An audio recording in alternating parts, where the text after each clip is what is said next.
அதில் சத்தமாய் ஆண்டவர் மையப்படுத்தலாமா? இன்னும் சத்தமாய் அல்லேலூயா சொல்லுங்க.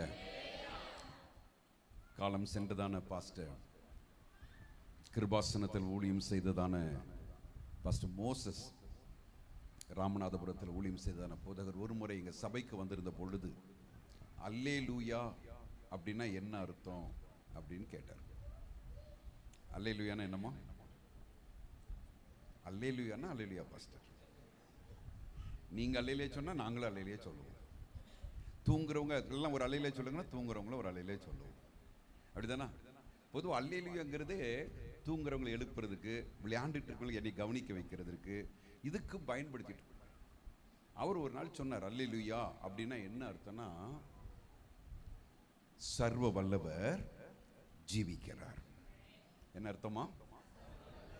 சர்வ வல்லவர் பரலோகத்தில் அல்லேலூயா அப்படின்னு சத்தம் உண்டாகுனா என்ன அர்த்தம்னா, நம்ம ஆராதிக்கிற தேவன் செத்து போகல, மரித்தேன் ஆனாலும் சதா காலமும் உயிரோடு கூட இருக்கிறேன் என்ற ஆண்டவரை நம்ம துதிப்பதற்காக பயன்படுத்துகிற வார்த்தை தான் என்னங்க? அல்லேலூயா. நல்ல ஒரு அல்லேலூயா சொல்லுங்க. நான் இப்ப என்ன சொல்றேன்? அல்லேலூயானா பொதுவா பிரைஸ் தி லார்ட்னு சொல்லி இங்கிலீஷ்ல டிரான்ஸ்லேஷன்ல இருக்கும். நான் பிரைஸ் தி லார்ட்னு சொன்னா நீங்களும் பிரைஸ் தி லார்ட்னு சொல்றது, பிரைஸ் காட்னா நீங்களும் பிரைஸ் காட்னு சொல்றது அல்ல.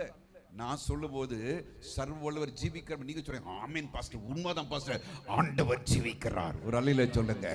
நம்ம ஆராதிக்கிற தேவன் இன்றும் உயிரோடு கூட இருக்கிறார். ஒரு அல்லேலூயா சொல்லக்கூடாதா? அதனாலதான் அல்லேலூயா அல்லேலூயா அல்லேலூயான்னு சொல்லிக்கிட்டே இருக்கும். நம்ம பேரே பெந்தைக்கோஸ்துக்காரங்க பேரு என்னங்க? ஆமா, நடுவுரிச்சில எனக்கு ஒரு தாத்தா உண்டு. அவர் ரட்சிக்கப்படாத நபர் தான். ஆனா என்னைய பார்த்துட்டா போதும், எங்க பார்த்தாலும் அல்லேலூயா பாரு. என்னை பார்த்த உடனே கிண்டல் பண்றாரா என்னை? அவர் என்னை பார்த்தாலும் என்ன சொல்லுங்க, எனக்கு ரொம்ப வருத்தமா இருக்கு. சின்ன பெண்ணை கூட எங்க அப்பாட்டு போய் சொல்லுவேன், எப்பா என்ன ஒரு போய் இப்படி அல்லேலூயா அல்லேலூயாங்கிறாரு, கிண்டல் பண்றாரு என்னைய. இல்லை அப்படியாவது ஆண்டவரை பத்தி உயர்த்துறாரு, விட்டுரு அப்படிம்பாரு. ஒரு அல்லேலூயா சொல்லுங்க. நல்ல சத்தம் ஒரு அல்லேலூயா சொல்லிருங்க. அல்லேலூயா அல்லேலூயா. எத்தனை பேர் ஆமென் சொல்றீங்க? ஸ்தோத்திரம். கர்த்தர் எனக்கு தந்த நல்ல வாய்ப்புக்காக நான் தேவனை துதிக்கிறேன். ஸ்தோத்திரம். பாஸ்டர் சொன்னது போல பொதுவா சபையை விட்டு வெளியே வருவது இல்லை, சபையில தான் இருக்க. இந்த வருஷத்தில் முதல் கூட்டது தான். இன்னொரு தம்பி என்னைய ஆண்டிப்பட்டியில், தேனி பக்கத்தில் இருக்கிறதான ஆண்டிப்பட்டியில் ஊழியர் சிறுவர் ஒரு கர்த்தருடைய ஊழியக்காரர் என்னை ரொம்ப நிர்பந்தம் பண்றார், பாஸ்டர் வரணும் அப்படின்னு. போன வருஷம் டிமிக்கி கொடுத்துட்டேன். ஸ்தோத்திரம். இந்த வருஷமும் அப்படியே பண்ணிட்டு இருக்கிறேன். அவருக்கு தெரியாம தான் இங்கே வந்திருக்கீங்க, வந்தேன்னு தெரிஞ்சா வருத்தப்படுவார். என் சபைக்கு நான் கூப்பிட்டு இருக்கிறேன், வராமல் இங்கே இன்னொரு இடத்துக்கு போயிருக்கிறீங்க அப்படின்னு சொல்லி. பொதுவாக சபையில் இருக்கணும், எனக்கு கற்றுக் கொடுக்கப்பட்டது அதுதான் சபை. ஆமென் சொல்லுங்க. எனக்கு ஒரு ஊழியக்காரர் சொன்னார் ஒரு நாள் பேசும்போது, பாஸ்டர் உங்க சபை எப்படி வளர்ந்ததுன்னு கேட்டேன். நாமக்கல்ல ஊழியம் செய்கிறதான பாஸ்டர் நாதன், அவர்கிட்ட நான் பேசிட்டு இருக்கும்போது ஒரு நாள் கேட்டேன், எப்படி 1000 பேருக்கு மேல உங்க சபைக்கு வர்றாங்க?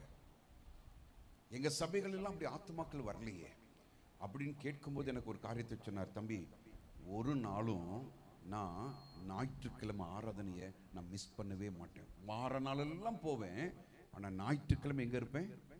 என் சபையில் இருப்பேன்.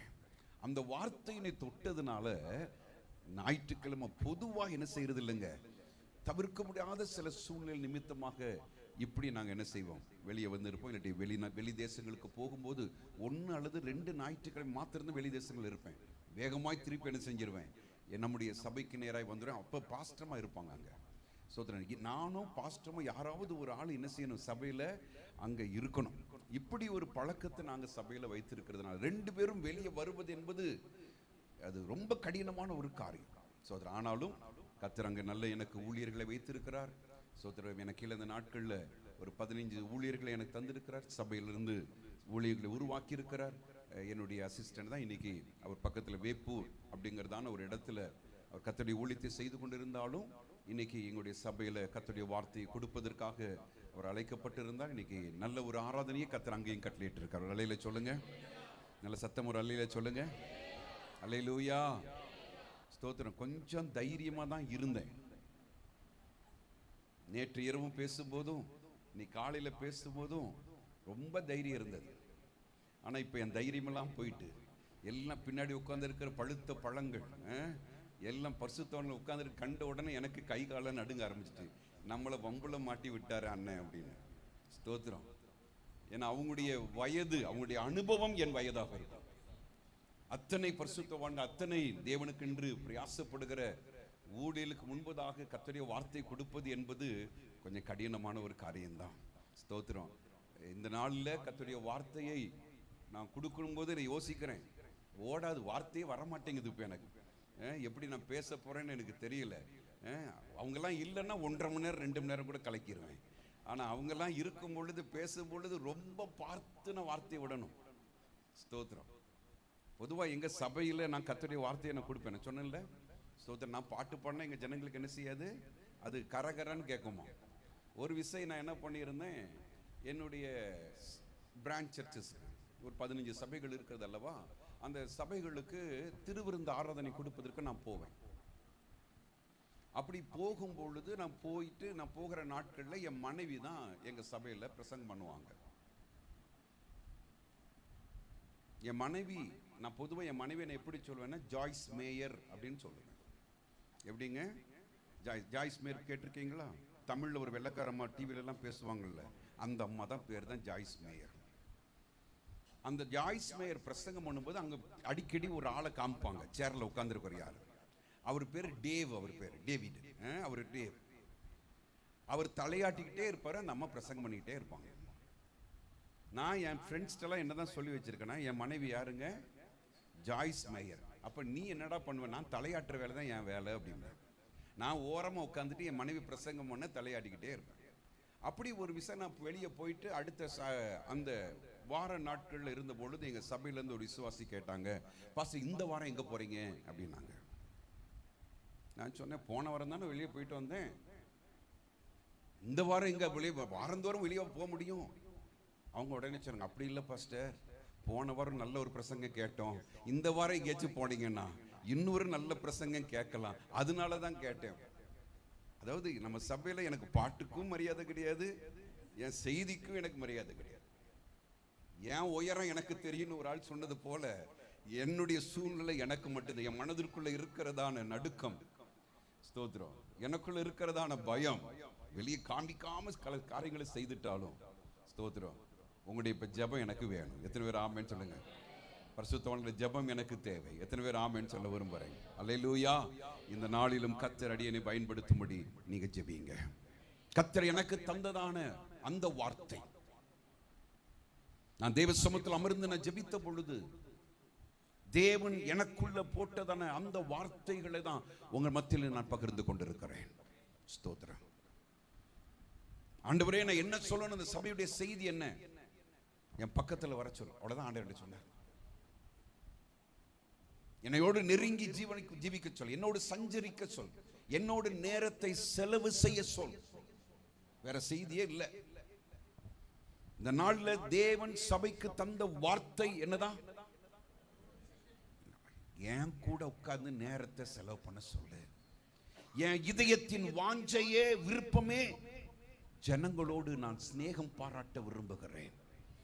ஆபிரகாம் எப்படி சிநேகிதன் என்று அழைக்கப்பட்டானோ அப்படிப்பட்டதான சிநேகிதனாய் ஐக்கியம் உள்ளவர்களாய் மாற வேண்டும் என்பதுதான் தேவனுடைய விருப்பம். இந்த ஒரு வார்த்தையை சொல்வதற்காக தான் அங்கிருந்து இந்த நாட்கள் நான் வந்திருக்கிறேன். தேவனை தூரமாய் பின்பற்றுகிற அனுபவம் அல்ல, நெருங்கி ஜீவிக்கிற ஒரு அனுபவம். எத்தனை பேர் ஆமென் சொல்ல விரும்புறேன்? எத்தனை பேர் ஆமென் சொல்ல விரும்புறீங்க? உங்களுடைய ஆவிக்குரிய வாழ்க்கை கொஞ்சம் சீர்தூக்கி பார்த்துக் கொள்ளுங்க. நான் தேவனுக்கு அருகில் வாழ்ந்து கொண்டு இருக்கிறேனா, இல்ல நான் தூரமாய் நான் பின்பற்றுகிறேனா? எப்படிப்பட்ட ஒரு ஆவிக்குரிய வாழ்க்கை நான் இருக்கிறேன்? தேவனுக்கும் எனக்கும் இருக்கிற உறவு எப்படி? எனக்கும் தேவனுக்கு இருக்கிறதான அந்த உறவு, தேவனுக்கும் எனக்கும் இருக்கிற உறவு இங்கிலீஷ்ல சொன்ன எப்படி சொல்லலாம்னா ரிலேஷன்ஷிப்பா ஃபெலோஷிப்பா? ரிலேஷன்ஷிப் அப்படின்னா உறவு. அது துவக்கத்துல நான் சொன்னேன் இல்லையா, அன்னைக்கு காலையில பிள்ளை, அது ஒரு உறவு. என்னைக்கு இயேசுவை சொந்த ரட்சகராக ஏற்றுக்கொண்டோமோ அன்னைக்கு உறவு ஆரம்பிச்சிடும்.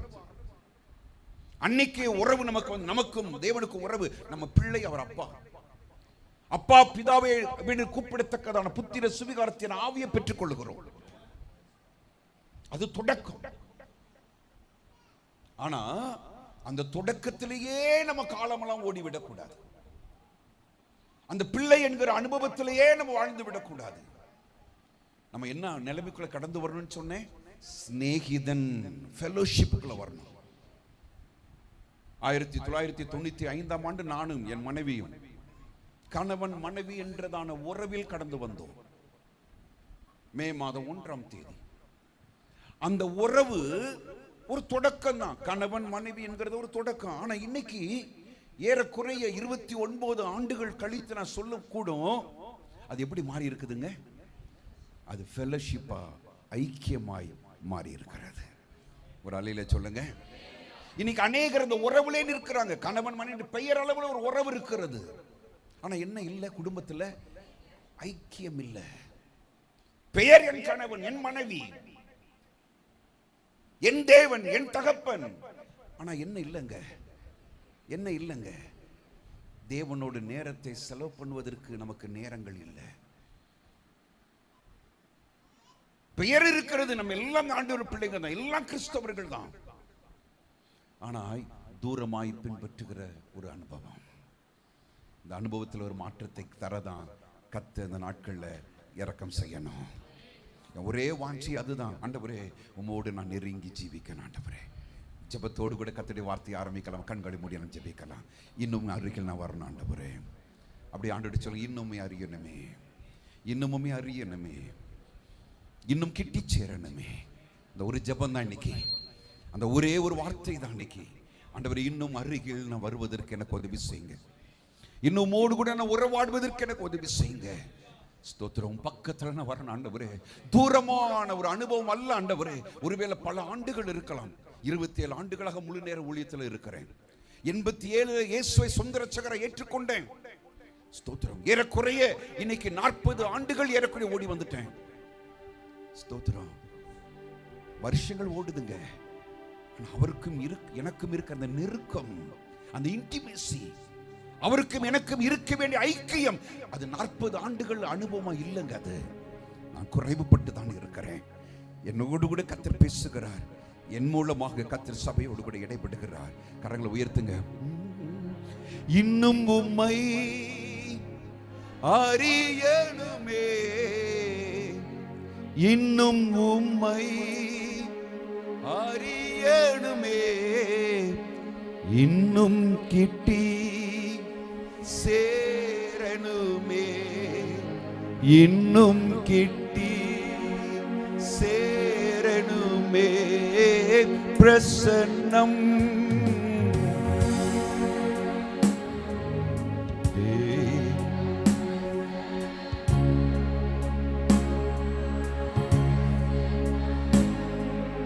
பிரசன்னம் தேவ பிரசன்னம் ராஜா பிரசன்னம்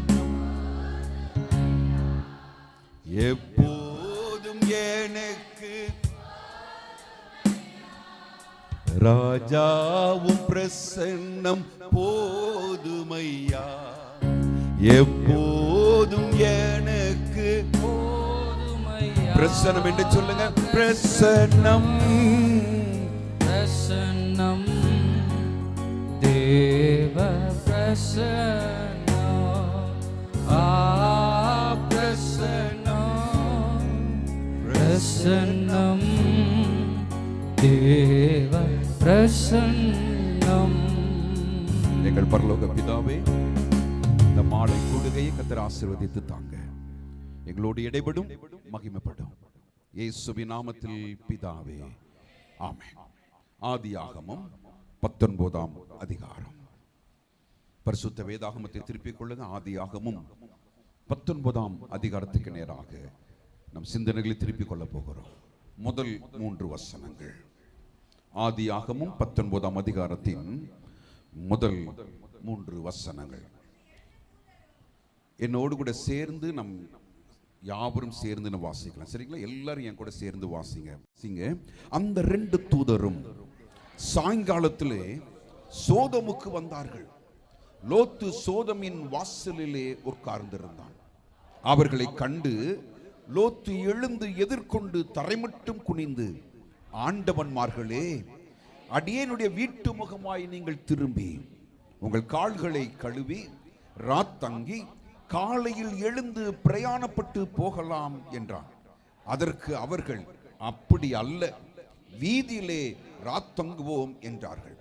அவன் அவர்களை மிகவும் வருந்தி கேட்டுக்கொண்டான். அப்பொழுது அவனிடத்திற்கு திரும்பி அவன் வீட்டிலே பிரவேசித்தார்கள். அவன் புளிப்பில்லா அப்பங்களை சுட்டு அவர்களுக்கு விருந்து பண்ணினான். அவர்கள் புசித்தார்கள். லோத்தை குறித்ததான சில காரியங்களை உங்களோடு நான் பேச போகிறேன். என்னுடைய சப்ஜெக்ட், நான் பிரசங்கிக்க வேண்டியதான நபர் லோத்து அல்ல, ஆபிரகாம். ஆபிரகாமை குறித்து தான் பேச போகிறேன். ஆனால் லோத்தை ஆபிரகாமோடு கூட ஒப்பிட்டு இன்னைக்கு சில வார்த்தைகளை உங்களோடு நான் வைக்க நான் விரும்புகிறேன். பொதுவா ஆவிக்குரிய வட்டாரத்தில் 3 விதமான வார்த்தைகளை சொல்வாங்க. இந்த உலகத்தின் மனிதர்களை 3 வார்த்தைகளை பிரிக்கலாம். ஒன்று ஜென்ம சுபாவம் உள்ள மனுஷன், இரண்டாவது ஆவிக்குரியவன், மூன்றாவது மாம்சத்துக்குரியவன். இந்த 3 வார்த்தையினும் புரிந்து கொள்ளணும். ஜென்ம சுபாவம் உள்ள மனுஷன், 1 கொரிந்தியர் 2ஆம் அதிகாரத்தில் இந்த வார்த்தை வருகிறது. 1 கொரிந்தியர் 3ஆம் அதிகாரத்திலே வாசிக்கும் பொழுது அங்கே ஆவிக்குரியவன், மாம்சத்துக்குரியவன். என்ன அர்த்தம்? ஜென்ம சுபாவம் உள்ள மனுஷன் என்று சொன்னால் அவன் ரட்சிக்கப்படாதவன் என்று அர்த்தம். தேவனை அறியாதவன், தேவனை விசுவாசியாதவன், ஆண்டவரை சொந்த இரட்சகராய் ஏற்றுக்கொள்ளாதவன், அவங்களுக்கு என்ன பேருங்க? ஜென்ம சுபாவம் உள்ள மனுஷன். ஆனா தேவனை சொந்த இரட்சகராய் ஏற்றுக்கொண்டவர்களை 2 கூட்டமாய் பிரிக்கிறோம். ஒன்று ஆவிக்குரியவர்கள், இன்னொன்று மாம்சத்துக்குரியவர்கள். ஆவிக்குரியவர்கள், மாம்சத்துக்குரியவர்கள். அங்க வசனம் சொல்லி இருக்கிறது, எந்த ஒரு மனிதன் ஆவிக்குரிய வாழ்க்கையிலே வளர்ந்து கிறிஸ்துவோடு நெருங்கி ஜீவிக்கிறானோ, முழுமையாய் அவரை சார்ந்து கொள்ளுகிறானோ, அவருடைய வார்த்தைகளுக்கு கீழ்ப்படுகிறானோ, அந்த மனிதனை ஆவிக்குரியவன் என்றும், கிறிஸ்துவுக்கு வளராதவர்களை, அவர்களை, அப்படிப்பட்ட முதிர்ச்சி இல்லாதவர்களை, ஆவிக்குரிய வாழ்க்கையை குழந்தை போல இருக்கிறவர்களை நம்ம என்ன சொல்றோங்க? ஆனா அவங்க யாருதான்? ரட்சிக்கப்பட்டவங்க தான். வளர்ச்சி அடையல, இன்னும் குழந்தைய போல இருக்கிறாங்க. ஆவிக்குரிய வாழ்க்கையில வளர்ச்சி இல்லாத தன்மையோடு இருக்கிறாங்க. ஒரு பிள்ளையை போல இருக்கிறாங்க. பிள்ளைக்கும் அடிமைக்கும் வித்தியாசம் இல்லை என்று சொல்லி இன்னைக்கு காலையில் உங்களோட நான் பேசினேன். கலாத்தியர் 4ஆம் அதிகாரத்தில் இருந்து. ஸ்தோத்திரம். அவன் சுதந்திரவாளியா இருந்தும் பிள்ளையா இருக்க மட்டும் அவன் எப்படிதான் இருக்கிறான்? அவன் அடிமை போலதான் இருக்கிறான். மாம்சத்துக்குரியவர்கள் அப்படிதான் இருப்பாங்க. ஆனா ஆவிக்குரியவர்கள் அப்படி அல்ல.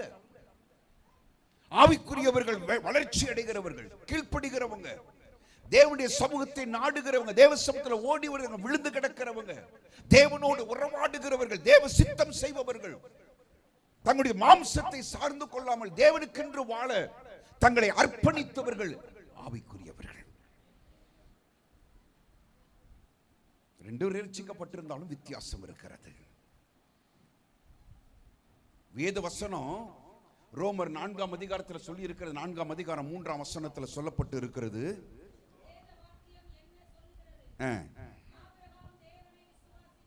ஆபிரகாம் தேவனை விசுவாசித்தான், ஆபிரகாமும் நீதிமான் தான். லோத்தை குறித்து வேதம் என்ன சொல்லியிருக்க? 2 பேதுருல 2ஆம் அதிகாரத்துல 6ஆம் வசனத்திலிருந்து 9ஆம் வசனம் வரைக்குள்ள வேத பகுதி நீங்க வாசிப்பீங்கன்னா வாசிங்க.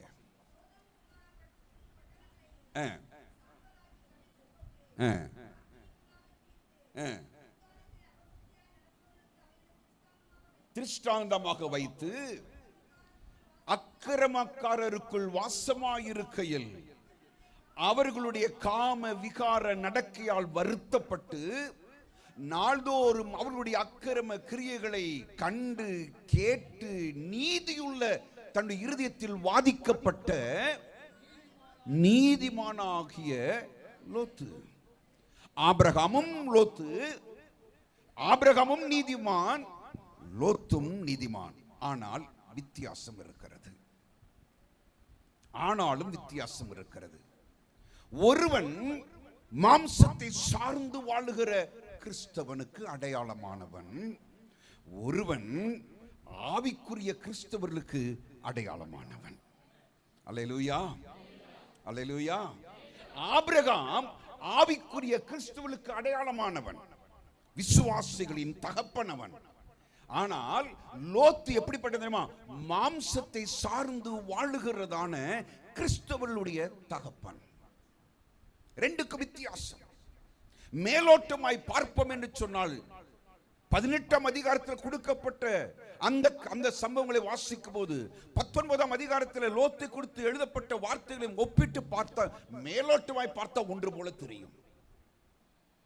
ஆனா கொஞ்சம் நம்ம ஆழமாய் சிந்திக்கும் பொழுதுதான் ரெண்டு பேருக்கும் இருக்கிறதான அநேக வித்தியாசங்களை, வேற்றுமைகளை நம்மால கண்டு கொள்ள முடியும். ஆபிரகாம் விசுவாசித்து நடக்கிறவன், லோத்து தரிசித்து நடக்கிறவன். தன்னுடைய பிரச்சனைகள், நெருக்கங்களிலே ஆபிரகாம் தேவன் பக்கமாய் திரும்புபவன், தேவனுடைய சித்தத்தை தேடுகிறவன், தேவனுக்கு தன்னை ஒப்புக் கொடுக்கிறவன். ஆனா சூழ்நிலைகள், நெருக்கம் வரும் பொழுது சூழ்நிலைக்கு தன்னை ஒப்புக் கொடுக்கிறவன் லோத்து. அவன் பாப்பான், அவனுக்கு எது பிடிக்குதோ செய்வான். சூழ்நிலைக்கு எதிர்த்து நின்று தேவ சித்தம் செய்ய வேண்டும் என்று விருப்பம் இல்லாதவன் லோத்து. வசனங்களை நம்ம பார்க்கலாமா? அந்த 19ஆம் அதிகாரத்தில் அப்படியே வாசிங்க. நான் ரெண்டு காரியங்களும் உங்களோடு கூட நான் ஒப்பிட்டு சொல்ல விரும்புகிறேன். வாசிங்க, முதல் வசனத்தை வாசிங்க. அந்த 2 தூதரும் சாயங்காலத்திலே சோதோமுக்கு வந்தார்கள். சரி, நான் முதல்ல எப்படி ஆரம்பிச்சேன்னா, லோத்துனா என்ன பெயர்ல இருந்து ஆரம்பிச்சு நான் வந்துடுறேன். லோத்து அப்படின்னா என்ன அர்த்தம்? சரி, இப்படி கேட்டேன். ஆபிரகாம் அப்படின்னா என்ன அர்த்தம்? தெரிந்தவங்க சொல்லுங்க. எஸ், ஆபிரகாம் அப்படின்னா நான் சொல்றதெல்லாம் நோட் பண்றீங்களா? எழுதிட்டே வரணும் இல்லையா? நான் சொல்ல சொல்ல எழுதணும், சரிங்களா? எனக்கு ரொம்ப பிடித்தமான காரியம். எல்லாரும் நோட்ஸ் எடுக்கணும்னு நான் விரும்புவேன். இப்படிதானா? Very good. நிறைய பேர் நீங்க எழுதி கொண்டு இருக்கிறீங்க, சந்தோஷம். ஆபிரகாம் அப்படின்னா எக்ஸால்டட் ஃபாதர்னு அர்த்தம். எக்ஸால்டட் அப்படின்னா உயர்ந்த தகப்பன். எக்ஸால்டட், கனத்துக்குரியவன், போற்றுதலுக்குரியவன். ஆபிராம் அப்படின்னு சொல்லும்போது, ஆபிரகாம் ஆண்டவர் தேவன் பேரை மாற்றும் பொழுது எப்படி சொன்னாரா? நீ ஜாதிகளுக்கு தகப்பன் சொன்னார். Father of nations. ஜாதின்னு நம்ம ஊர்ல சொல்ற ஜாதிகள் கிடையாது. என்னங்க ஜாதின்னு? என்னங்க இருங்க? தேசங்களுக்கு, nations. Father of nations Abraham. அந்த பெயர்லயே சொல்லப்பட்டிருக்கு. நான் எங்க சபைக்கு சொல்லுவேன், எங்க சபை விசுவாசிகள் சொல்லுவேன், நம்ம சபையில் இருக்கிற ஒவ்வொரு தகப்பனும் ஆபிரகாமை போல உயர்ந்த தகப்பனா இருக்கணும். நல்ல ஒரு அல்லேலூயா சொல்லுங்க. இல்ல சத்தமா ஒரு அல்லேலூயா சொல்லிருங்க. அல்லேலூயா. இங்க திருமணமாகி இருக்கிற ஒவ்வொரு தகப்பன்மாருக்கு நான் சொல்லுகிறேன், நீங்க எக்ஸால்டட் ஃபாதரா இருக்கணும். நல்ல ஒரு அல்லேலூயா சொல்லுங்க. நல்ல சத்தமா ஒரு அல்லேலூயா சொல்லுங்க. நீங்கள் நானும் உயர்ந்த தகப்பனாய், கனத்துக்குரிய தகப்பனாய், போற்றுதலுக்குரிய தகப்பனாய் காணப்படணும். ஆமென். சபையில் இருக்கிற ஒவ்வொருவரும் ஊழியக்கார, ஆவிக்குரிய தகப்பன் என்று அறியப்படுகிற எங்களை கூப்பிடுகிற நாங்க எக்ஸால்டட் ஃபாதரா இருக்கணும். எங்களுடைய நடவடிக்கைகள் எக்ஸால்டடா இருக்கணும். அது போற்றுதலுக்குரிய இருக்கணும். மற்றவர்கள் காரி உமிழக்கூடியதான ஒரு வாழ்க்கை வாழுகிற ஊழியனாய் நான் இருக்கக்கூடாது. அல்லேலூயா.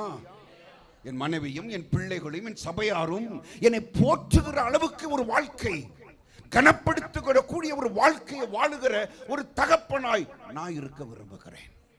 லோத்துனா என்ன பாஸ்டர் அர்த்தம்? எத்தனை பேருக்கு தெரியும் லோத்துனா என்ன? லோத்து அப்படின்னா முக்காடுன்னு அர்த்தம், ஹிடன் அப்படின்னு அர்த்தம், டார்க்னஸ் என்று அர்த்தம். இந்த பெயர்ல வித்தியாசத்தை உங்களுக்கு நான் காமிக்கிறேன். எத்தனை பெரிய வித்தியாசம் பாருங்க. ஒருத்தனுக்கு பெயர் எக்ஸால்டட், உயர்த்தப்பட்டவன், எல்லாரும் பார்க்கக்கூடிய அளவுல உயர்ந்து இருக்கிறவன். இன்னொருத்தன் பேர் என்னங்க? முக்காடிடப்பட்டவன், அவமானத்துக்குரியவன், அதிகாரத்தை இழந்தவன், ஆளுகையை இழந்தவன் அர்த்தம். எஸ்தரின் புஸ்தகம் 7ஆம் அதிகாரத்தின் 8ஆம் வசனத்தில் வாசிக்கும் பொழுது, ராஜாவின் வாயிலிருந்து வார்த்தை புறப்பட்ட உடனே ஆமானின் முகத்தை மூடிடுவாங்க. அவன் முக்காடு போடப்பட்டவன், அவன் அவமானத்துக்குரியவன், அதிகாரத்தை இழந்தவன், ஆளுகை இழந்தவன். அதுதான் லோத்து. லோத்து உயர்ந்த தகப்பன் அல்ல. லோத்து உயர்ந்த மற்றவர்கள் போற்றக்கூடிய தக்கதன் ஒரு வாழ்க்கை வாழ்கிற நபர் அல்ல. அவன் அவமானத்தின் சின்னம், கனவீனத்திற்குரியவன். சொல்லுங்க, நீங்கள் நானும் ஆபிரகாமா லோத்தா? நீங்கள் நானும் ஆவிக்குரிய கிறிஸ்தவனா மாம்சத்தின் கிறிஸ்தவர்களா? இந்த ரெண்டையும் நம்ம யோசித்து இன்னைக்கு காரியங்களை சிந்திக்க வேண்டும். எந்த பட்டணத்தில் வாழ்ந்தாங்க பாஸ்டர்? 2 பேரும் 18ஆம் அதிகாரத்தில் வாசிக்கிறோம், மம்ரே சமவெளியில் வாழ்ந்தார்கள். இவன் எங்க வாழ்கிறான்? சோதோம். இப்ப அதுக்குடைய அர்த்தத்தை என்னன்னு பார்த்துருவோம். மம்ரே அப்படின்னு என்ன அர்த்தம் தெரியுமா? மம்ரே அப்படின்னு சொன்னா செழுமை அப்படின்னு அர்த்தம். ஃபேட்னஸ், ஆங்கில சொன்னா ஃபேட், ஃபேட்னஸ், செழுமையான, கொழுமையான, நிலையான. அவன் வாழ்ந்த இடம் எப்படிப்பட்டதுங்க? செழுமையான இடத்துல வாழ்ந்தவன். அவன் வாழ்ந்த பூமிக்கு கர்த்தர் வைத்த பெயர் மம்ரே. அந்த இடத்திற்கு பெயர் அர்த்தம் என்னன்னா, செழுமையான இடத்தில் வாழுகிறவன், நிலையான இடத்தில், உறுதியான இடத்தில் வாழுகிறவன் தான் மம்ரே. அது ஆபிரகாமுக்குரியது. சோதம்னு என்னங்க? சோதம்னு என்ன தெரியுமா?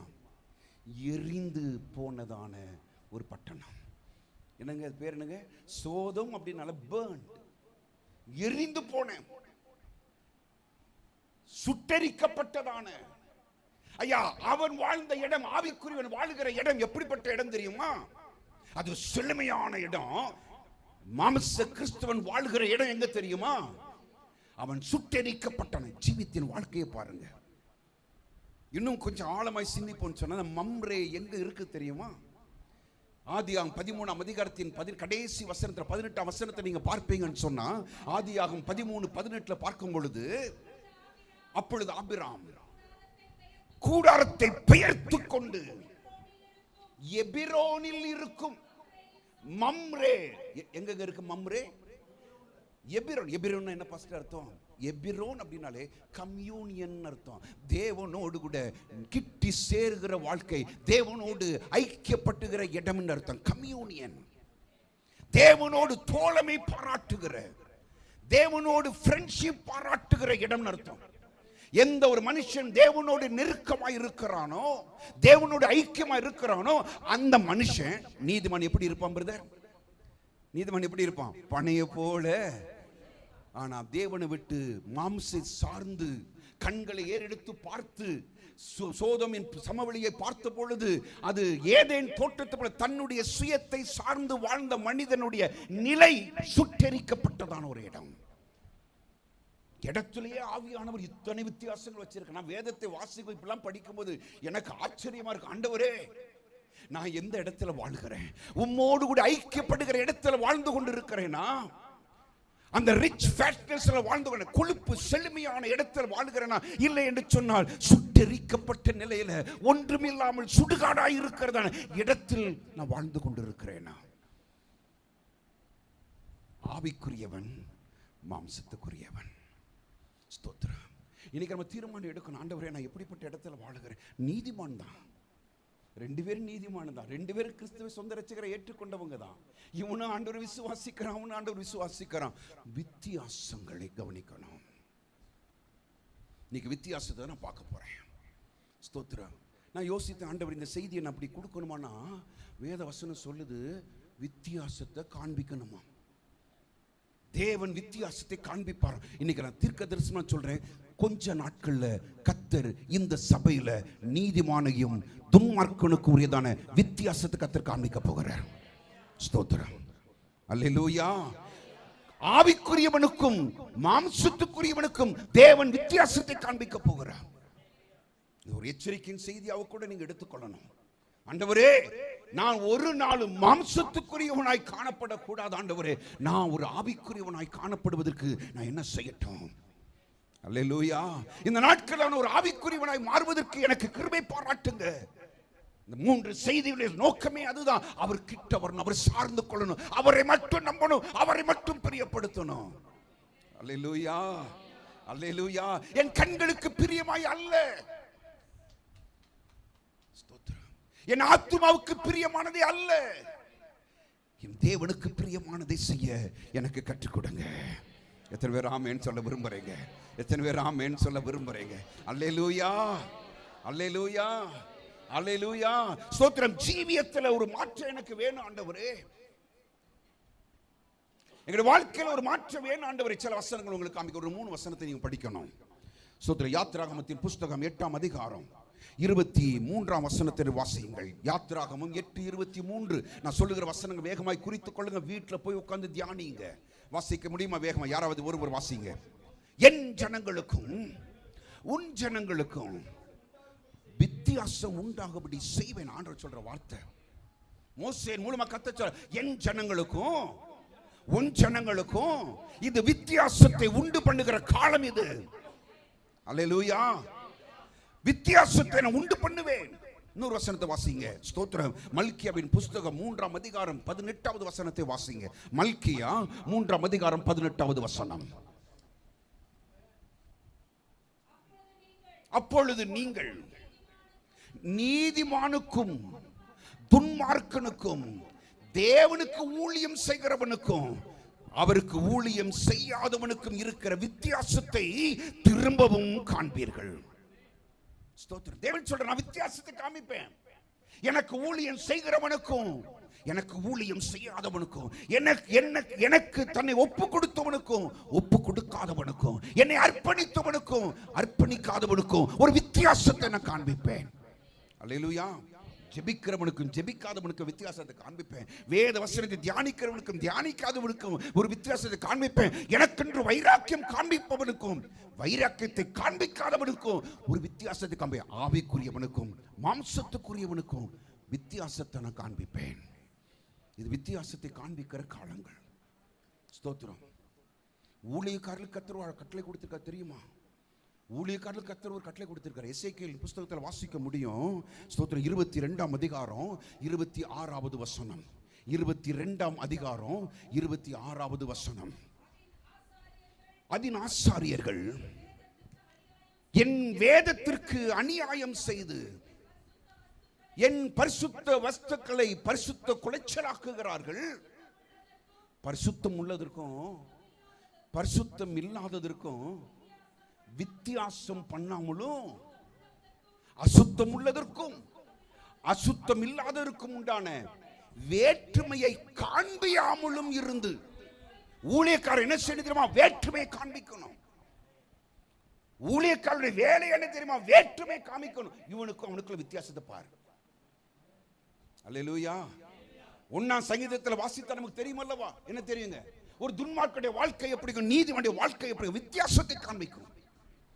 முழு வேதத்தின் வாசிப்பார், வித்தியாசத்தை காண்பிப்பார். ஊழியக்காரருடைய வேலை அதை எடுத்து காண்பிக்கணும் சபைக்கு. அல்லேலூயா. நீதிமானுக்கு இருக்கிற ஆசீர்வாதங்களுக்கு துன்மார்க்க வருகிற ஆக்கினை என்ன? தேவனுக்கு என்று வைராக்கியம் இருக்க ஜனங்களுக்கு வருகிற ஆசீர்வாதம் என்ன? தேவனை அலட்சியம் பண்ணி வாழுகிற, மாம்சத்தை சார்ந்து வாழுகிற ஜனங்களுக்கு வருகிறதான ஆக்கினை என்ன, தண்டனை என்ன காண்பிக்கணும். வித்தியாசத்தை காண்பிக்கணுமா, வேற்றுமையை காண்பிக்கணுமா. அப்படி வேற்றுமையை காண்பிக்கலன்னா நான் அநியாயம் செய்யறேன்னு அர்த்தம். ரெண்டுக்கும் இன்னைக்கு வித்தியாசத்தை நம்ம யோசிக்க போறோம். இந்த ரெண்டுக்கும், ஆபிரகாமுக்கும் லோத்துக்கும் என்ன வித்தியாசம்? தொடர்ந்து நம்ம வாசிக்கலாம். அப்படிதானா? வாசிக்க வேகமா இந்த பகுதியை வாசிப்போமா?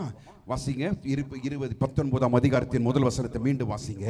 அந்த 2 தூதரும் சாயங்காலத்துல, சரி, இப்ப ஆபிரகாம் எப்ப பார்க்க வந்தாங்க? ஆபிரகாம் எப்ப பார்க்க வந்தாங்க?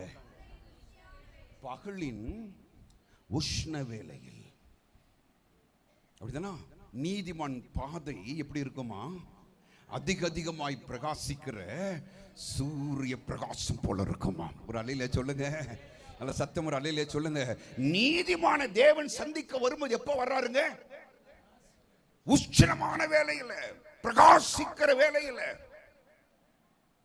ஆனா அதே தூதர்கள் இப்ப ஒரு ஆள் குறைஞ்சிச்சு. அதுல யார் குறைஞ்சிட்டாப்பாங்க? திருத்துவத்தின் இரண்டாவது நபர் குறைஞ்சிட்டார். ஸ்தோத்திரம். திருத்துவத்தின் இரண்டாவது நபர் அங்கே சந்திக்கிறார். ஆனா திருத்துவத்தின் இரண்டாவது நபர் இப்ப எங்க வரல? கிறிஸ்து எங்க வரலங்க? மனு அவதாரம் எடுப்பதற்கு முன்பதாக கிறிஸ்து அங்க வரல. யார் மட்டும் தான் வர்றா? தூதர்கள் மட்டும் 2 பேர் வர்றாங்க. எப்ப வர்றாங்க? சாயங்காலத்துல வர்றாங்க. ஸ்தோத்திரம். இவங்களுக்கும் அவங்களுக்குள்ள வித்தியாசத்தை நான் காண்பிக்கிறேன். அங்கே தேவனுடைய வந்த நேரம், இங்கே தேவனுடைய வந்த நேரம். இந்த சோதோமுக்கு வருகிறாங்க. யாருக்கு வர? எங்க வர்றாங்க? இந்த சோதோம் பட்டணத்தை குறித்து ஒரு காரியத்தை நான் சொல்லணும் உங்களுக்கு. கண்டிப்பாக நீங்க லூக்கால வாசிப்பீங்கன்னா, லூக்கா 17 அதிகாரம் 28, 29, 30 வசனங்களில் எச்சரிக்கையாய் கொடுக்கப்பட்ட அந்த வார்த்தைகளை நம்ம கண்டிப்பா படிக்கணும். வாசிங்க. லூக்கா 17 28 வசனத்திலிருந்து, லோத்தினுடைய நாட்களில் நடந்தது போலவும் நடக்கும். ஜனங்கள் பாருங்க, அந்த காலத்துல எப்படி இருந்ததோ அதே போன்ற காலகட்டத்தில் வாழுகிற தேவ ஜனமே, இந்த வார்த்தையை கொஞ்சம் கவனிக்கணும். லோத்தின் காலத்தில் நடந்தது போல இப்ப நடக்குமாம். ஜனங்கள் புசித்தார்கள், குடித்தார்கள், கொண்டார்கள், விற்றார்கள், நட்டார்கள், கட்டினார்கள். வாசிக்க தொடர்ந்து. லோத்து சோதமை விட்டு புறப்பட்ட நாளிலே வானத்திலிருந்து அக்கினி கந்தகம் வருஷித்து சோதம் குமார அழிக்கப்பட்ட எல்லாம் அழித்து போட்டது போல, வாசிங்கம்மா, மனுஷகுமாரன் வெளிப்படும் நாளிலும் கிறிஸ்துவுடைய வருகைக்கு ஆயத்தமாகி கொண்டிருக்கிற தேவ ஜனமே, இந்த வார்த்தைகளை கொஞ்சம் கவனிங்க. மனுஷகுமாரன் வெளிப்படும் நாளிலும் அப்படியே நடக்கும். அந்த நாட்கள்ல எப்படி நடந்ததோ அதே போன்ற காலகட்டத்திற்குள்ள வந்திருக்கிறோம். அப்படி என்ன பாசம் நடக்குது? சோதம் குமாரனுடைய பாவம் என்ன தெரியுமா? கே அப்படின்னு ஆங்கிலத்தில் சொல்லுவாங்க, ஹோமோசெக்சுவல் என்று ஆங்கிலத்தில் சொல்லுவாங்க. ஆண் புணர்ச்சிக்காரர்கள். அந்த தேசத்தில் இருந்த பாவம், அந்த தேசத்தில் காணப்பட்ட பாவம், அந்த தேசத்தை தேவன் அழிப்பதற்கு காரணம், அந்த தேசத்தில் காணப்பட்ட கொடுமையான ஒரு பாவம். ஆணும் ஆணும் அவலட்சணமான காரியத்தை செய்வது, ஸ்வாவத்திற்கு விரோதமாய் ரோமர்ல எழுதப்பட்டிருக்கும். ஸ்வாவத்திற்கு 1 அதிகாரத்தில் ஸ்வாவத்திற்கு விரோதமாய் அவலட்சணமானதை நடப்பிக்கும்படி தேவன் அவங்களை விட்டுட்டார். கேடான சிந்தைக்கு ஆண்டவர் ஒப்பு கொடுத்துட்டார். இன்னைக்கு அப்படிப்பட்ட காலகட்டத்தில் வாழ்ந்து கொண்டு இருக்கிறோம். நம்ம தேசத்தில் கூட இந்த நாட்களில் அதிகமா இந்த காரியங்கள் நடக்கிறது. அரசாங்கம் அதற்கு அனுமதி கொடுப்பதற்கு, சட்டங்களை கொண்டு வருவதற்கான முன்வடிவுகள் நடந்து கொண்டிருக்கிறது. ஆணும் ஆணும் திருமணம் செய்து கொள்ளலாம், பெண்ணும் பெண்ணும் திருமணம் செய்து கொள்ளலாம் என்கிறதான அருவருப்பான ஒரு சட்டத்தை கொண்டு வருவதற்கு எல்லா முயற்சிகள் இந்த தேசத்தில் நடந்து கொண்டிருக்கிறது. வெளி தேசங்களில், ஐரோப்பிய கண்டங்களில், அமெரிக்கா கண்டத்தில் இந்த காரியம் சட்டப்பூர்வமாக்கப்பட்டிருக்கிறது. ஒருவேளை அமெரிக்கா தேசத்தில் நான் ஒரு போதகனா இருப்பேன் என்று சொன்னால், 2 ஆண்கள் வந்து பாஸ்டர் எங்களுக்கு திருமணம் பண்ணி வைங்கன்னு சொன்னா நான் செய்யணும். சபையில வைத்து 2 ஆண்களுக்கும் திருமணம் பண்ணி வைக்கணும். அப்படி நான் செய்வதற்கு நான் மறுப்பேன் என்று சொன்னால், அமெரிக்கா தேசத்தின் சட்டத்தின்படி என்ன சிறையிருப்பு உண்டு, எனக்கு ஜெயில தூக்கி போடுவாங்க.